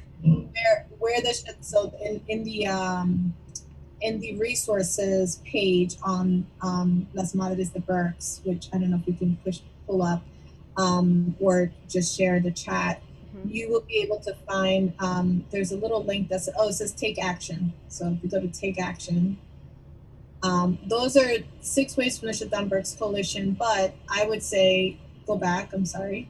The most updated information is actually on the social media channels through the Schattenbergs Coalition. So if you can go back to the, go up to resources, you will be able to find a link that should take you to Schattenbergs right there in the center. So if you click that will take you to the Facebook page, where there's actions that are happening. There are vigils, monthly vigils that happen at the detention center. There are ways to donate, because these efforts still continue. From my understanding, the Schattenbergs Coalition has sued the Berks County for not providing public information about what is happening in this facility. And these are lawyers who are putting their time with no pay, in this work. So it's really important to support their efforts. So that would be one way of connecting with the Shutdown Burks Coalition, and being up to date on what's happening specifically in Pennsylvania. The Shutdown Burks Coalition is part of a larger network that also connects to, for example, Detention Watch, which is another national kind of forum in fighting against detention and deportation as well in the United States. I would always tell people, I'm focusing, phase 2 of Familias Separadas was focusing on Pennsylvania in particular, because this is where I am and this is where I'm from. And, most people, like, it's such it's an issue that's so overwhelming, but I feel that, kind of connecting back to what I was saying of finding your people, finding the people who are doing the work, is doing some research in your own community of who is doing this work, how can you support, and asking what's the best way that you can support. Because sometimes we say, oh, well, I can do this, or sometimes we think, oh, by just putting money, that's enough. But by asking how you can support, then you're basically serving a need that they're communicating to you versus you assuming, right? And yeah, so I would say start from your own community, see what's happening there. There are several detention centers in Pennsylvania, but Berks is specifically the one that has detained young children, which is very, I think that process was like visiting the mothers at Berks. Obviously, they're living that situation firsthand and experiencing that. But as a young mother as well, during that time, my son was about 4 years old, and I would go to the detention center and see a child the very same age as my child, and I was really, still impacted by it. Even when I watched the film, one of the mothers unfortunately passed away due to a tragic event. So it's, I'm glad I made the film, because the film also honors her story and represents her, and is also like a beautiful visual record for her own son. And I think that what I really am inspired by in creating that film, but what I tell people is just in the midst of everything that the mothers have gone through, to see them still, give so much love and care and kindness and a sense of security to their children under the conditions that they're living in, or they're experiencing or forced to live, right? It's just so incredibly inspiring. And I think that it's just one of the moms that was featured in the film, when she was finally released from the center, I was able to meet up with her. We would always talk about our children. And so we were able to finally, we bought a new scooter for her child, for her little boy, and Amado, our son, had his scooter, and our boys were playing together. And that was just like so incredibly precious, right? And Lorena, who I'm speaking about, just about 3 weeks ago, won her asylum case. I'm still in contact with her and the family. So the mothers that are featured in the film that remain in the United States, all have won their asylum cases. Wow. So can you sort of, if you will, paint a visual picture for us, but auditorily, I suppose, of what the alternative is for this? Because there's going to be a lot of people, maybe they're not watching the stream, but maybe they will at some point come across it, and they're thinking, but if people are here illegally, there needs to be something that we can do about that, and we need to, detain them as we would detain other people where they have done something illegally.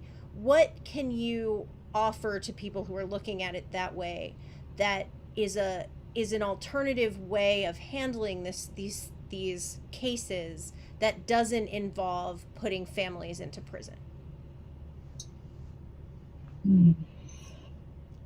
Well, I think that you know, the word illegal is something that obviously has been challenged also within the immigrant rights movement, and so that's why we refer to the communities as undocumented, right? Because no human being is illegal, and that's what I've learned through this process as well, and how language is so important. I think that uh, I think that the immigration system is incredibly complex, and I also feel that sometimes it is very simple and easy to see. The fact that if we are driven by a moral compass, then we know that a child and a mother and their father seeking safety and refuge should not be met by being incarcerated and denied their freedom. Um, that should be very easy and clear for people to understand, and unfortunately, that's not the case in the United States. And I think that by uh, in terms of understanding, when I talk about complexity, I really talk about history mostly, like the fact that people, if we look at the immigration system, it's never really been set up to be fair or to be just or to be guided by that moral compass. It's intentionally been set up to consistent, right? Not be consistent, to not necessarily, and also just out of, these systems are set up also to profit, right? And that's another huge thing. Like every bed or every person, the county is receiving a certain amount of money just housing this person in this facility. There's a reason why these detention facilities, prisons exist, because it is a profit. And so, you know, I mean, there's a ton of films out there around this, but in particular around Berks, is that, you know, the county itself earns, I believe, $1.3 million at the time in incarcerating families. And so, and Berks is located in a county that is not, you know, is not a rich county, right? It's a poor county. And so by contributing to the system and looking at it as monetary gain versus acknowledging the violation of human rights, people would rather look in the way of the dollar bills coming in versus the pain that they're inflicting on these families. So I think that for the folks that have that stance, it's important to understand, it's important to open yourself to hearing and experiencing more of a larger and wider perspective. And because we're fed consistently through TV, through social media, through, you know, there's an agenda as well around, you know, how folks are being criminalized and presented.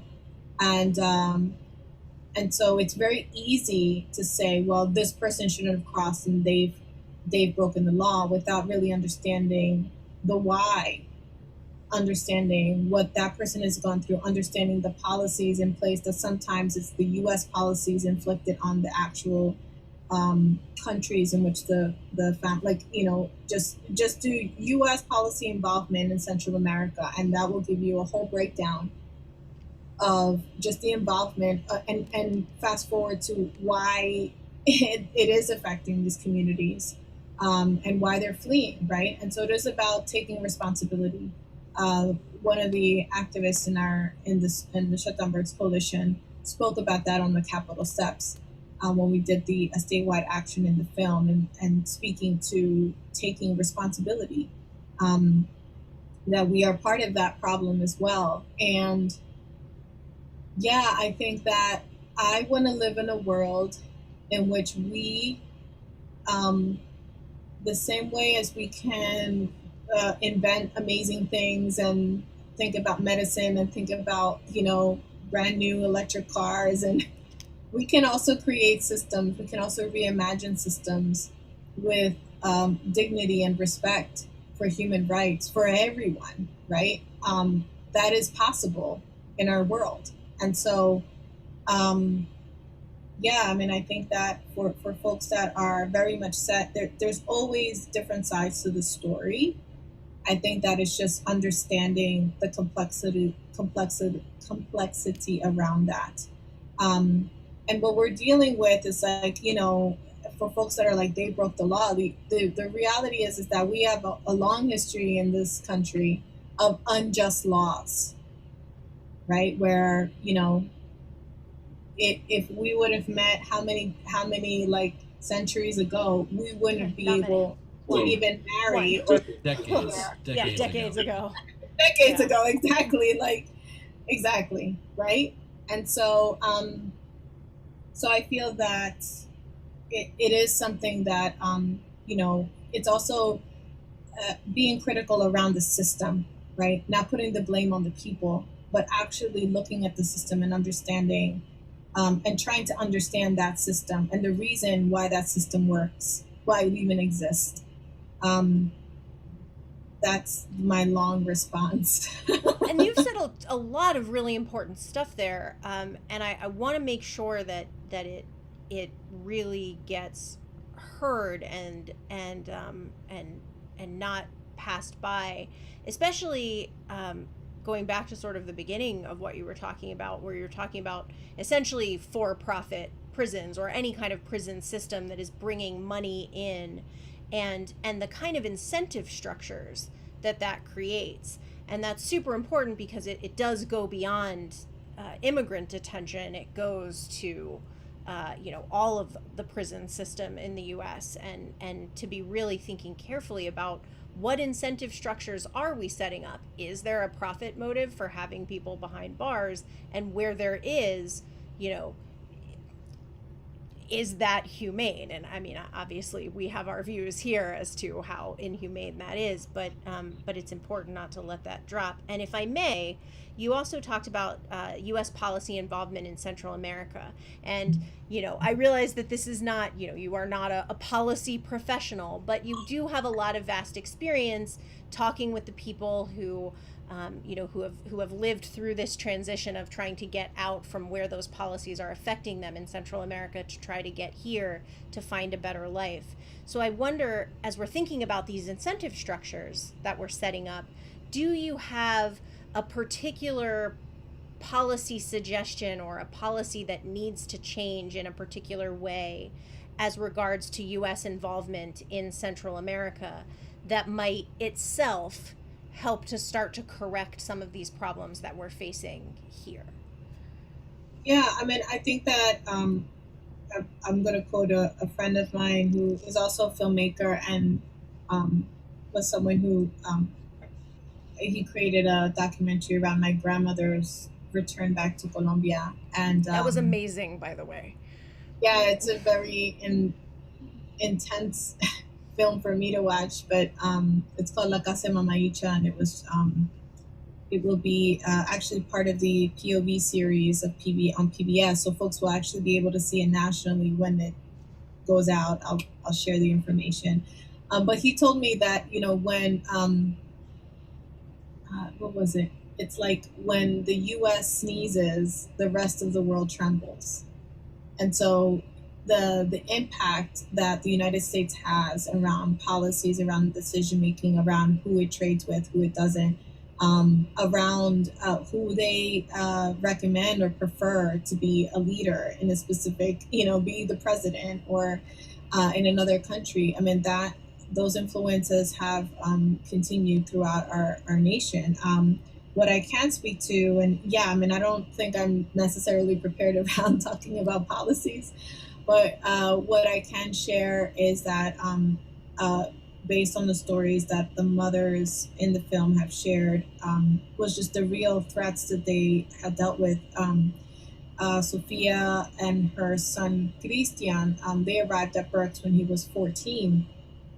prior to crossing and then being detained, he talked about Christian talked about his friend and how there's certain in Honduras there's certain boundaries that are owned and kind of managed by different gangs and different groups, and so his friend was going to a neighboring just another neighborhood, and he was told not to go there, and he still went, and then the next day he disappeared. People were looking for him, and then they found him murdered, right?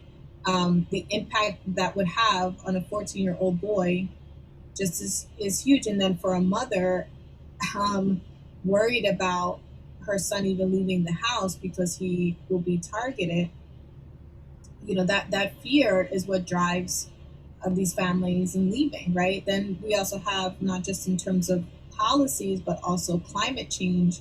So there are a lot of families that either had a way of making a living on a farm on land, and then, or all of a sudden a corporation comes into place, all of a sudden there's flooding, all of a sudden, they can't make a living in the way that they could before. And so that then forces them out as well. It is about seeking refuge and safety, and it's a real thing. I can share also that I believe it was in 2016. I was in Honduras and I was doing another state-sponsored project, and I can just share with you U.S. response and Honduran government response. So like I was about to do the second mural in the community. And so what they're called this Colonia. So Colonia 21 Febrero was the first one that I did in Tegucigalpa, and I trained 4 local artists in the process of the community strategies and also doing large scale public artworks, right? But really around training these local artists so that this work is sustained beyond my time there. And that's really important to me. That wasn't something that, the U.S. Embassy said, we want you to do this. It was really a program, like an intentional structure that I created to make sure that that those local artists would be supported, and also gain an understanding of what it is that they're facing. So I did the training. We did our first mural. Everything was amazing. Did the second mural, and the day before I was supposed to arrive at this community, they had found a young girl that was murdered, like right at the site where we were going to do our mural. And the response from the U.S. Embassy was that I was not to enter into the community. And so understanding the threat of that situation, but also my commitment to the community members and the local artists, I was able to convince them, okay, well, I did the first training with the local artists, then I want to lead them and help them where I am, because they wouldn't allow me to go into the community. And then the artists would then continue to do the work there. And that's how we were able to at least fulfill the second part of this trip. Now, eventually, but then I also had said, I need to be there for at least the first meeting and then at the final unveiling. So I go to the first meeting, and the embassy has four like huge like SUVs, bulletproof. And then we had like a number of cops or security with sirens, and it felt like a parade. And we're coming into this community with this like parade of security, and I felt so unsafe. I felt like this is not safe to me, right? So we're like basically going in, and I was just like, and mind you, my conversations with some of the representatives of the cultural program was like, they were like, oh, well, because at the time the Honduran government was just recruiting more policemen and women, and that was their response to the issues, by getting more police to do more policing.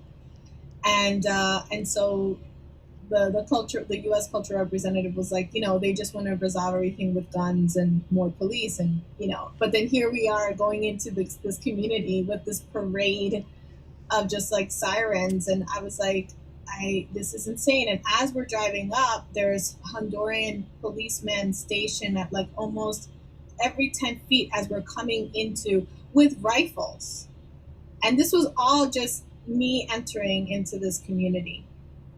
We finally get in, and I go and there's like, I meet with the community, which are like grandmothers and children and mothers and fathers, and I'm like, this is insane. Like, I'm here connecting with community members that they are not a threat to me. They're just unfortunately living under these horrible circumstances of violence and death and inequity, right?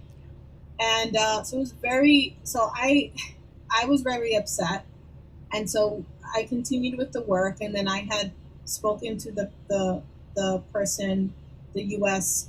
Cultural contact, and I said to them, when we go back, please, like, you criticize the Honduran government with all of these rifles and, but at the same time, that's exactly what we did. I'm sitting in a car and I felt very unsafe, and we're entering in this community with these sirens and making a big fuss. Like, how does that make the community that I'm connecting with, and how would that make me feel safe?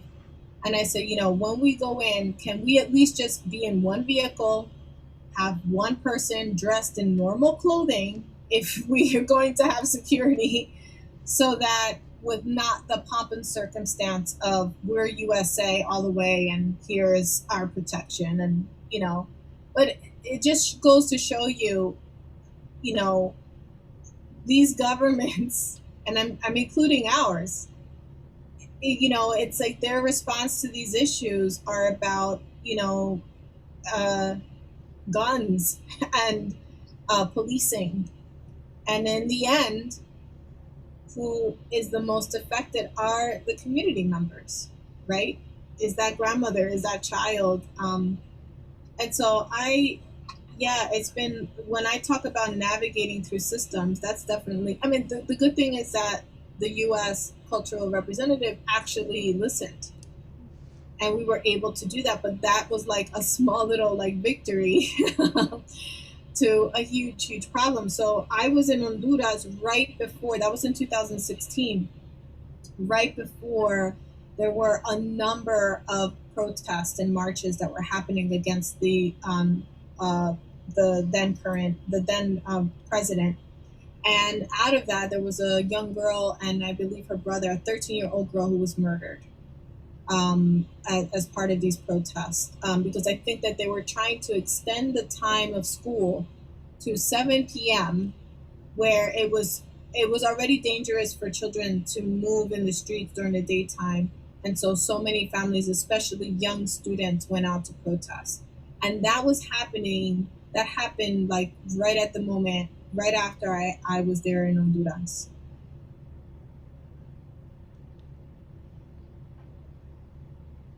Everything about that was fascinating.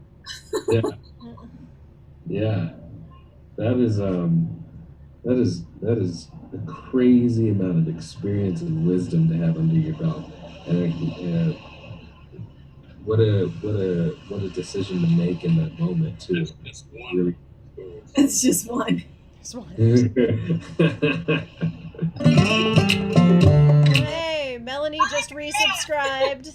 There it is. Thank you, Melanie. Always great to have you here. I don't waiting until she was done talking. Like nobody wanted to do anything while she was telling that story. Yep. I don't want to ask anything about Honduras, because that was I was just in that. The Berks facility. I wanted to ask if when the place gets shut down, what would you like to see happen with the facility, with the building, with the infrastructure that's there? Yeah, so the Shutdown Berks Coalition has already, proposed many ideas around that. One of them was coming from a father, I believe he's from Syria, who was detained there with his 16-year-old daughter. And in one of the interviews that they had done, as he was sharing his work, his story while he was detained, was that he had said, instead of having a facility that violates human rights, why can't it be a facility that provides human resources? And so, one of the things that the Shatan Burks Coalition has proposed, because we have an opioid addiction issue happening, obviously in Pennsylvania and other parts of the United States, is to shift the facility, the family prison, into a facility that is able to provide affordable opioid treatment to folks that are affected by that issue. And so, and there was tons of money invested in trying to tackle this issue in Pennsylvania. It was definitely presented to the governor, but nothing has happened. And I also mentioned, when I talk about Familias Separadas starting in 2013, that was under the Obama administration. Obviously, it got worse under the Trump administration. But here we are now with Biden, and children are still not just being detained. There's facilities that are reopening. There are, he hasn't necessarily done any of the promises that we've asked for, in terms of immigrant rights, and so the fight still continues, right? But with Burks in particular, when people are like, well, what else could it be? Before it was a family prison, it was, I believe, an older adult home or center, and there's many other older adult facilities in that area. So there are many possibilities that can happen, but I think that the people who should determine that, obviously, are the people who live in Berks County. And so the Shatan Burks Coalition has done an amazing job in collecting that information and presenting that, and continuing to not just push for the facility to be closed, but to think about other options. What I want to share too is that there are a number of artists throughout the United States that have been working around reimagining different systems around mass incarceration, not just speaking around education and awareness, but I'm part of a large connection to artists that are grantees of the Art for Justice Fund, which is a foundation that supports artists that are tackling these issues around mass incarceration. So I was able to receive a national grant from them just in 2020. So while we're in the middle of the pandemic, or was it before the pandemic? Yeah, it was was it before the pandemic? It was right before. It was right before the pandemic. And then I was like, okay, great, I got this grant. And then now what? And then the pandemic hit. I was like, now what am I going to do? Because of the pandemic, I was able to actually utilize this funding to then kind of create my creative team in New Hampshire, North Carolina, and Colorado to be able to do the phase 3 of Familias Separadas right now. So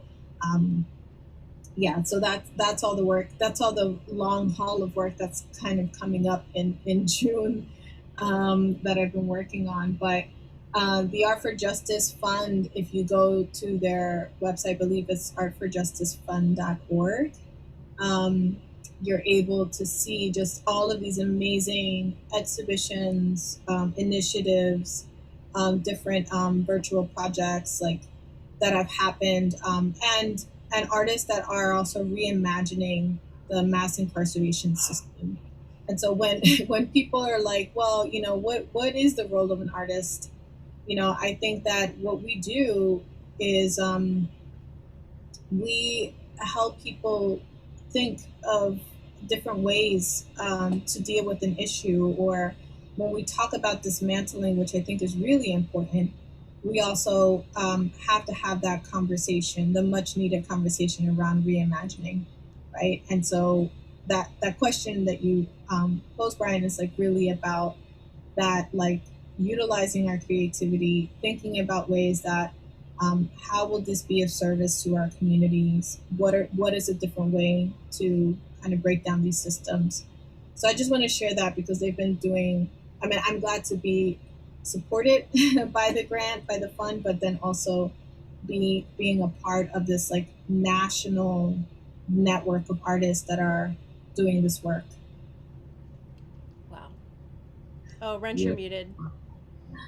There's some talk on the Twitch right now about people wanting to support you themselves. And so if we can give like a quick link to that, if we should send them to Fiera Studios or something, if they want to. Yeah, I totally. I'll put that link in the chat. I forget. Well, you know, there's ways.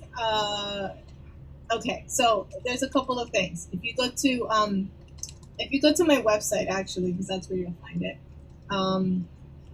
there is a shop, and for I'm putting the link to the bonfire shop directly into the Twitch chat. I assume there's also a link to that from michelleangela.com. Yeah, so there's a link to my shop, which I started. This was like also one of those things in the pandemic. I was like, why don't I just do this? Because I've been wanting to do this for a long time.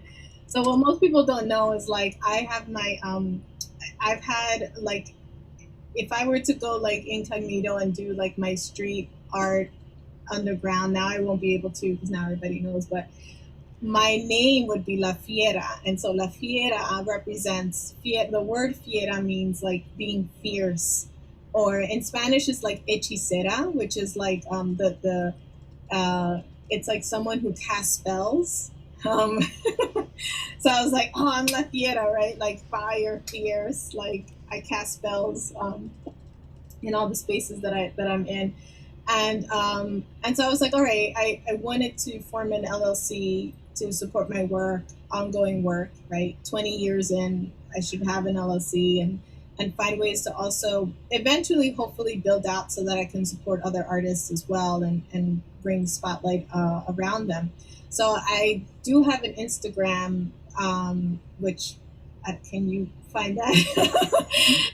I do have an Instagram with Fiera Studios. I want to share this because, there's a link where you can buy actual apparel. So there's like of the Fiera logo and the Cultural Warrior logo. And all of the funding that I get from my apparel goes right back to these community-based projects and works that I'm doing. And so, but if you go to Fiera Studios on Instagram, and you happen to be an artist, particularly an artist of color, because I'm highlighting artists of color and artists, Black artists in this forum. I just tell me and send me your work, and I, basically I'm like trying to highlight different artists. So for the folks that you see on that Instagram page are other artists that have not just purchased the work, but purchased the apparel, but are amazing artists and cultural workers and cultural supporters themselves. If you see in the bottom right, on the bottom left, there's our little boy with his, it's a small and mighty, pequeño y poderoso. So these have been like just ideas that I've had that I was like, you know what, let me just push this out. I'm definitely due to do a whole other series of designs, which hopefully will be soon. But in the meantime, you can purchase the apparel there. And then there's also another link. I sell prints of my work. So they're either paintings or my actual reproductions of, reproductions of my murals or image or public artwork. And those can be found in the shop of archival prints. And they're roughly between like 60 to 20 inches. So they're not incredibly too big. And there's no cards there as well from other projects. And I guess for folks who want to donate directly, I don't know, maybe we'll figure something out. there's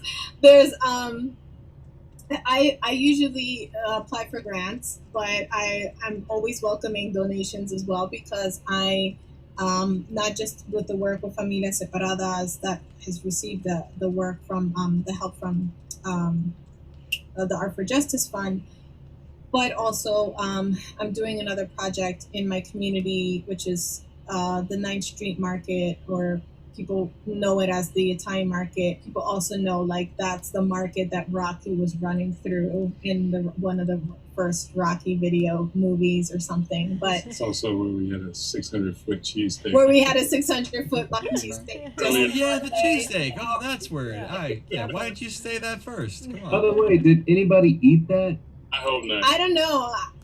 Well, on one end it's like I hope not, but then I also am like, well, I hope so because that was just so that was big food wasted. Yeah, but from being outside that long. I mean, if you're hungry, you're hungry. You eat what you can. And if it's free, you know.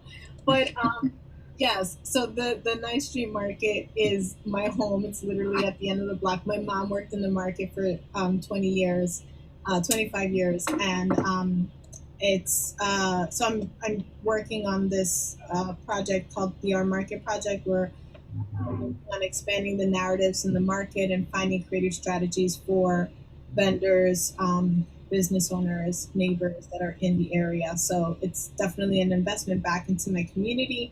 But there's always a lot of projects that are going on. What I wanted to say too is that for folks who are interested in my films, there's also a link to that on my website. You can purchase, again, Las Madres de Berks, and I believe you can also purchase or have access to the Facilitator's Guide, which again is bilingual. And also the Facilitator's Guide includes stories and letters written from the mothers to their children, along with some illustrations and drawings that they created during my time of connecting with them. And then there's another film that I created in 2012, which is called Aquí en Allá, and it's connected to a mural here in Philadelphia on 6th and Dickinson in South Philadelphia, but it's a transnational mural. So the film shows the creation of this mural. It's highlighting the stories of teens that immigrated from Mexico to Philadelphia, and they talk about their experience. The cool thing about this mural is that there's this process which is called parachute cloth technique, which we basically paint on this polyester fiber, and then it's adhered permanently onto the wall.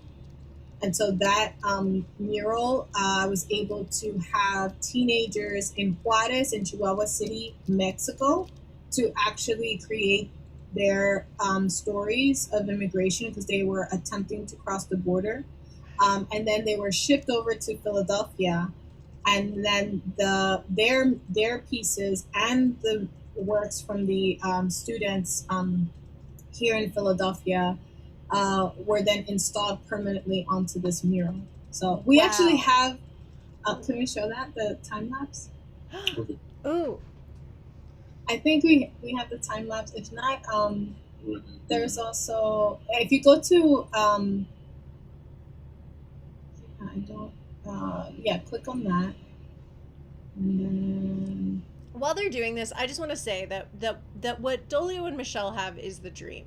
As a single person, this is what I look at and I say, if I have that kind of relationship one day, of mutual respect and synergy and just, wonderful treatment of each other and caring for each other, and as you say, cheering each other on and rooting for each other and reminding each other of what it's all about. It's a beautiful, beautiful thing. And, I hope we all, and selfishly me in particular, one day am able to find something like that, because it is very inspiring. Thank you, Emily. I know we've, the one thing that I want to share, can I just share this before we share the video? Oh, okay. So then the question for the young artists is like Dan was talking about. I think what's really important for creatives is that you find somebody that understands how important it is to be an artist and to be a creative, and to understand that, like, you cannot live your life unless you are doing your work as an artist, right? And that's why I said when Dolio met me, you know, he was already like, I was like, oh, I'm traveling here, I'm doing this work. And I think, you know, I had asked him, I said, you know, well, when we were courting each other, I would say, or I was like, what would happen if I had, like, if we're together and I have this amazing opportunity and I have to go to this other part of the world, like, and he was just like, I'll just come with you. Yeah. And you I was did like, the same for me when I had to go to another part of the world. yeah. So this is the support we have with each other. But the other thing is that, you know, talking about intention and like, okay, so who I wanted as a partner, right? Was like, okay, I need somebody who has some rhythm. So I figured that out when I did the dance battle with him. Someone who you know, spoke Spanish, because it's really important for me and my family, understanding each other and our language, right? Someone who's very like family oriented and understood that family was really important. Someone with a sense of humor, or at least would laugh at my silliness and jokes, right? That was really important. Someone who was incredibly smart, right? And he's like, I Nailed that. definitely like the brain, right? And I, honestly, I didn't know what MIT was when we were dating. He was like, "Oh, look, that's." I was like, "Okay, great." I was just happy he went to college. Like that was, and I told him, I said, and you know, he was transitioning, he was moving from one place to another, like, so it wasn't like, okay, I wasn't with you for your money. I'm not with you because you have this like prestigious degree in college. I was really just genuinely interested in who he was, right? And he is.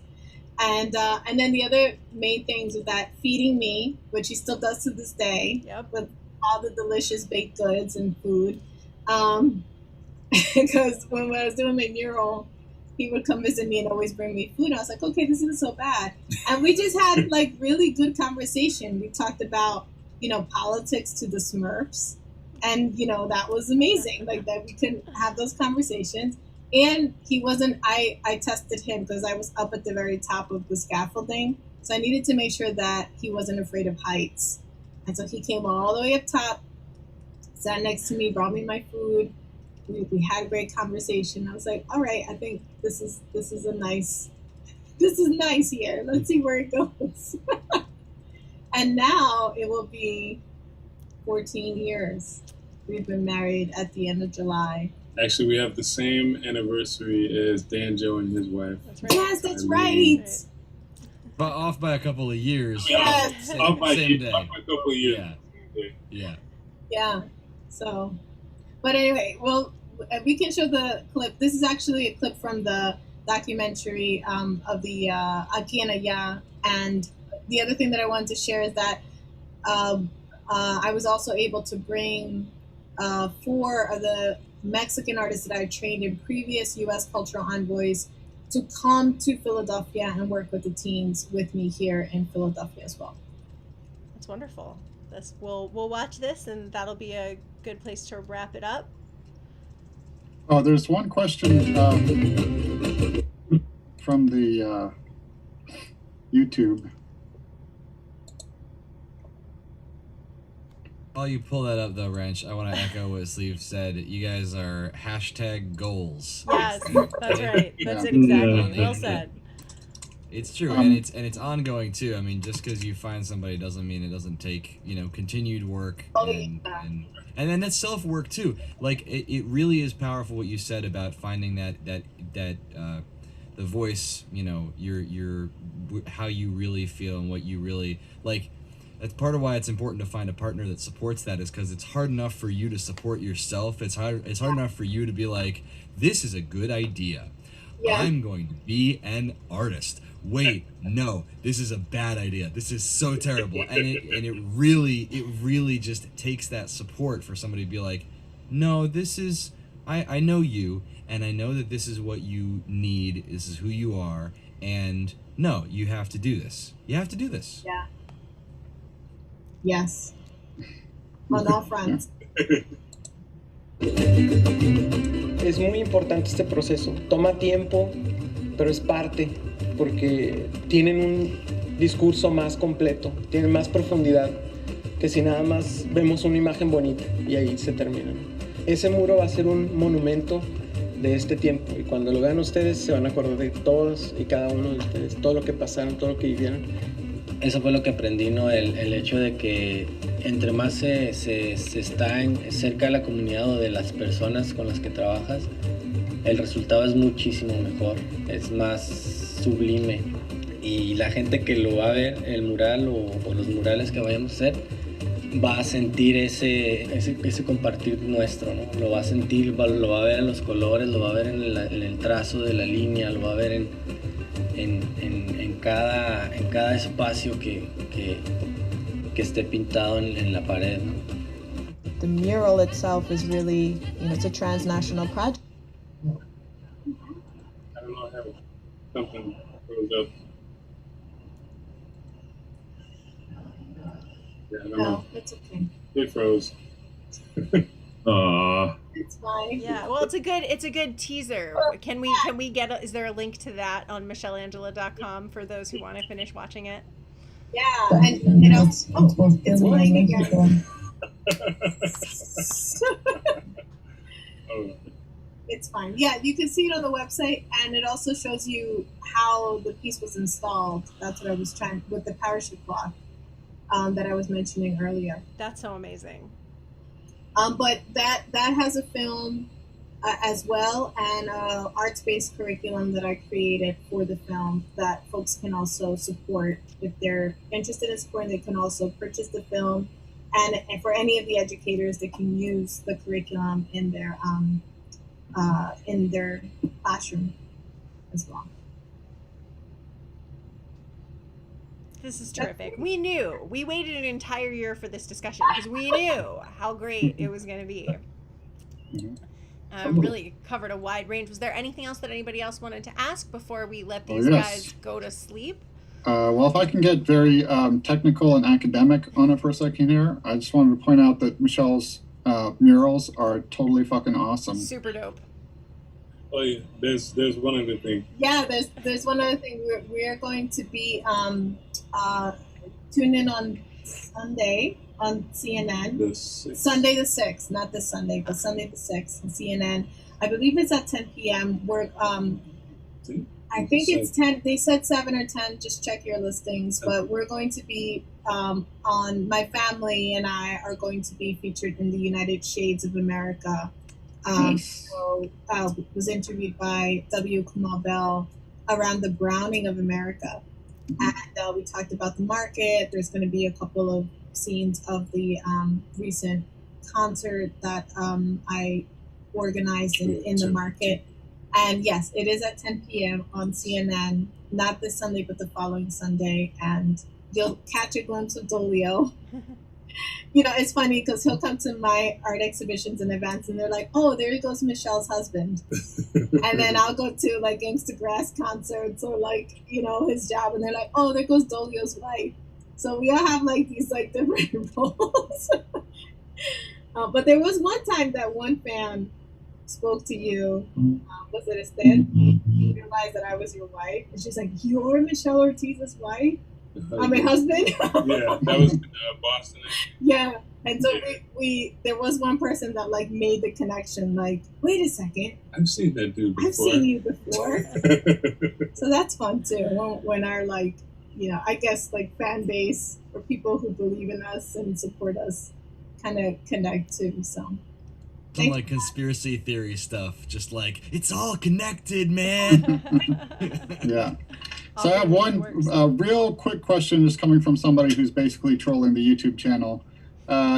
Is the United States beyond help? Or does it have any potential to be fixed? Well, I don't think it's beyond help. I think there's a lot of work to be done. Yeah, absolutely.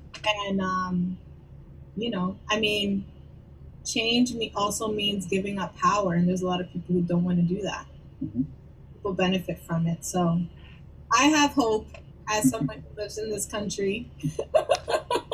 I mean, that's one thing that's really important, especially being parents of a young child also in this country, that he sees us in every capacity that we can in the work that we do, that we're trying to make change, and serves an example for him as he gets older, and whether he decides to still be here or not. So I think that's one thing that we're leading by example, at least. So there's hope. There's hope. I have hope because all of you exist, right? Like that's the other thing. I mean, even as much as all of this other, like, you know, again, non-academic terms of shitty situations that are occurring in our world, there's people that are still fighting, and there's still love, and you know, it's necessary that we understand that there is still hope. It's important. Right on. We all do better when we all do better. Yes. All doing the good works in our different ways. So we have a lot of people in the chat who are wondering how to help support you and your work, and also they're doing their own work as they were talking about going to protests or using whatever privilege they have to try to start making some of those changes. And it's not about change for change's sake. It's about making our society and our world more humane for everybody. Absolutely. As you were talking about the Central American policy and whatnot, it occurred to me that you know, as a nation with so much, as you say, when we sneeze the world trembles, we have to remember that our feet are so big and heavy that as a result of that we really do have to be mindful of moving gingerly. And in anybody, you know, like you making big impacts, it's all about being thoughtful about it. And we really appreciate your taking the time to talk with us about that, and to inspire everybody here and everybody who's listening to make those changes in their worlds. Thank you. I mean, it's great to be in the space, and also just to see, I mean, I just want to share that, like, just being with Dolio, but also witnessing the amazing growth and that I've seen within Gangstagrass. So, you know, I was remembering, like, way back, like, what is it? Was it Battlestar? Battlestar concerts. And then he took me to SantaCon, which I was like, why? Why? I had no clue. Yeah. So we've witnessed several adventures of Gangstagrass. So you know, but just I'm so proud of you guys. I'm proud of him, obviously, but I'm so proud of all of you, and just all of the beautiful you know, blessings, right, that you guys have had, and the blessings to come, and you know, and I've seen the hard work, you know, too, that most people, you know, we talk about, like, behind the scenes and the planning, and you know, so yeah, I mean, I just want to say that I really appreciate each and every one of you, and believe in each and every one of you, and just I'm so always here rooting for you guys. Don't cry. Yeah, Michelle's gonna make all it. She made me cry earlier tonight. Just incredible, and you know, it's been a journey, right? It's like also, like, for us, it's like we went from, like, I don't know, were we married then? Were we were dating, and now we have a child, and Dan has a kid, and you know, like, and you know, I'm part of this story too. I know, and Wrench's kids are growing, and you know, it's just like, okay, big family, and now we see Brian growing. You know, it's just like, it's just really amazing to see that and to be a witness to that. So yeah, I'm always here to support you guys. So thank you for opening the space for me to share work, but then, you know, to also just be like, all of you are awesome. So thank you. Thank you, Michelle. MichelleAngela.com. Check it out. Yes. It's all there. This and lots more. Yes, Truly and humbling. Yeah. tomorrow we have Wrench, I believe, on the Saturday dance party. Is that right? Sweet. 3 Let's do it. p.m. 3 p.m. Eastern. Wrench on the Saturday dance party, and then we'll have our son on Tuesday. Danjo might be coming at us on Wednesday. We'll see about this week. Oh, I did this past Wednesday. All right. And say nothing about He's it. doing good about the every other week thing. So you probably won't see him this Wednesday, and then Friday we've got another team stream, and we just keep it rolling. And then Sunday, June 6th at 10 p.m. Eastern on CNN, tune in to see Michelle Angela and the Browning of America. Very, very exciting. So check, as they say, check your local listings. Go to michelleangela.com. And one final reminder, the OG Barnstormers is coming to a close. So if you want that OG status, which will be with you for the entire life of your Barnstormers membership, it will always get you special releases and extra things. There will always be special little gatherings for OG Barnstormers, because we're always going to remember you as being the people who supported this band when we most needed it, when there weren't shows, when everybody was in lockdown, and when we still wanted to keep producing music, but we needed some support in order to do that, and you guys just came through. So everybody who's already a Barnstormer, you are an OG, and you always will be, and we will always appreciate you. But for those of you who haven't made the move yet, you've got 3 more days. It ends at the end of this month, so get in before June 1st, and you will have that OG status. We've got Linda, who's Gangstagrass Rules in the Twitch chat, and she's got the spreadsheet. The spreadsheet is happening, so we are always gonna have the archive of who's an OG. Get in now, join us, nickel, platinum, whatever, however you want to join us. There's a year's worth of content there waiting for you. So hop on into the Barnstormers, do it. Yeah, Danjo. You could do it on Memorial Day. You could do it over the weekend, or you could just on Monday, you're not working, hopefully, and you could just be like, what am I doing? Oh, it's that Gangstagrass thing. Did I miss it? No, you didn't miss it.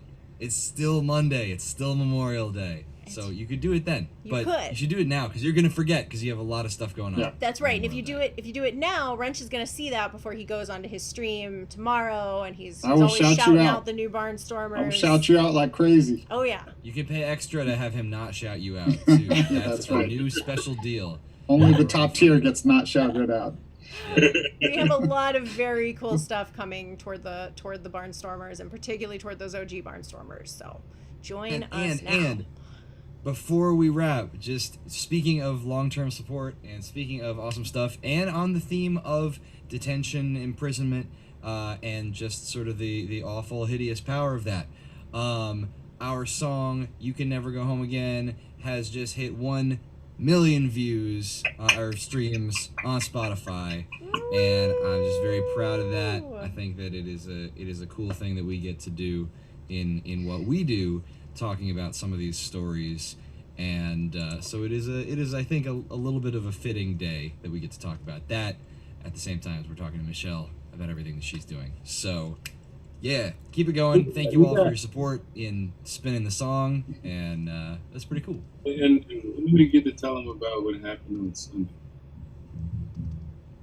Very soon. Very soon. We got some announcements to make. Very soon, yeah. Yes, So indeed. stay tuned. And as always, the Barnstormers are going to be the first people to get that information. So, and they're going to get, all kinds of early releases and all sorts of insider tips. So you want to be the first person to know, and you can tell your friends what's going on, and they'll be like, how do you know that? And you're like, it's because I'm a Barnstormer. Gangstagrass.com/Barnstormers. Join us, and we'll see you guys tomorrow at 3 p.m. at gangstagrass.tv. Yeah. Thank you, Michelle. You guys. Thanks, bye. everybody. So Good much. night. Yeah.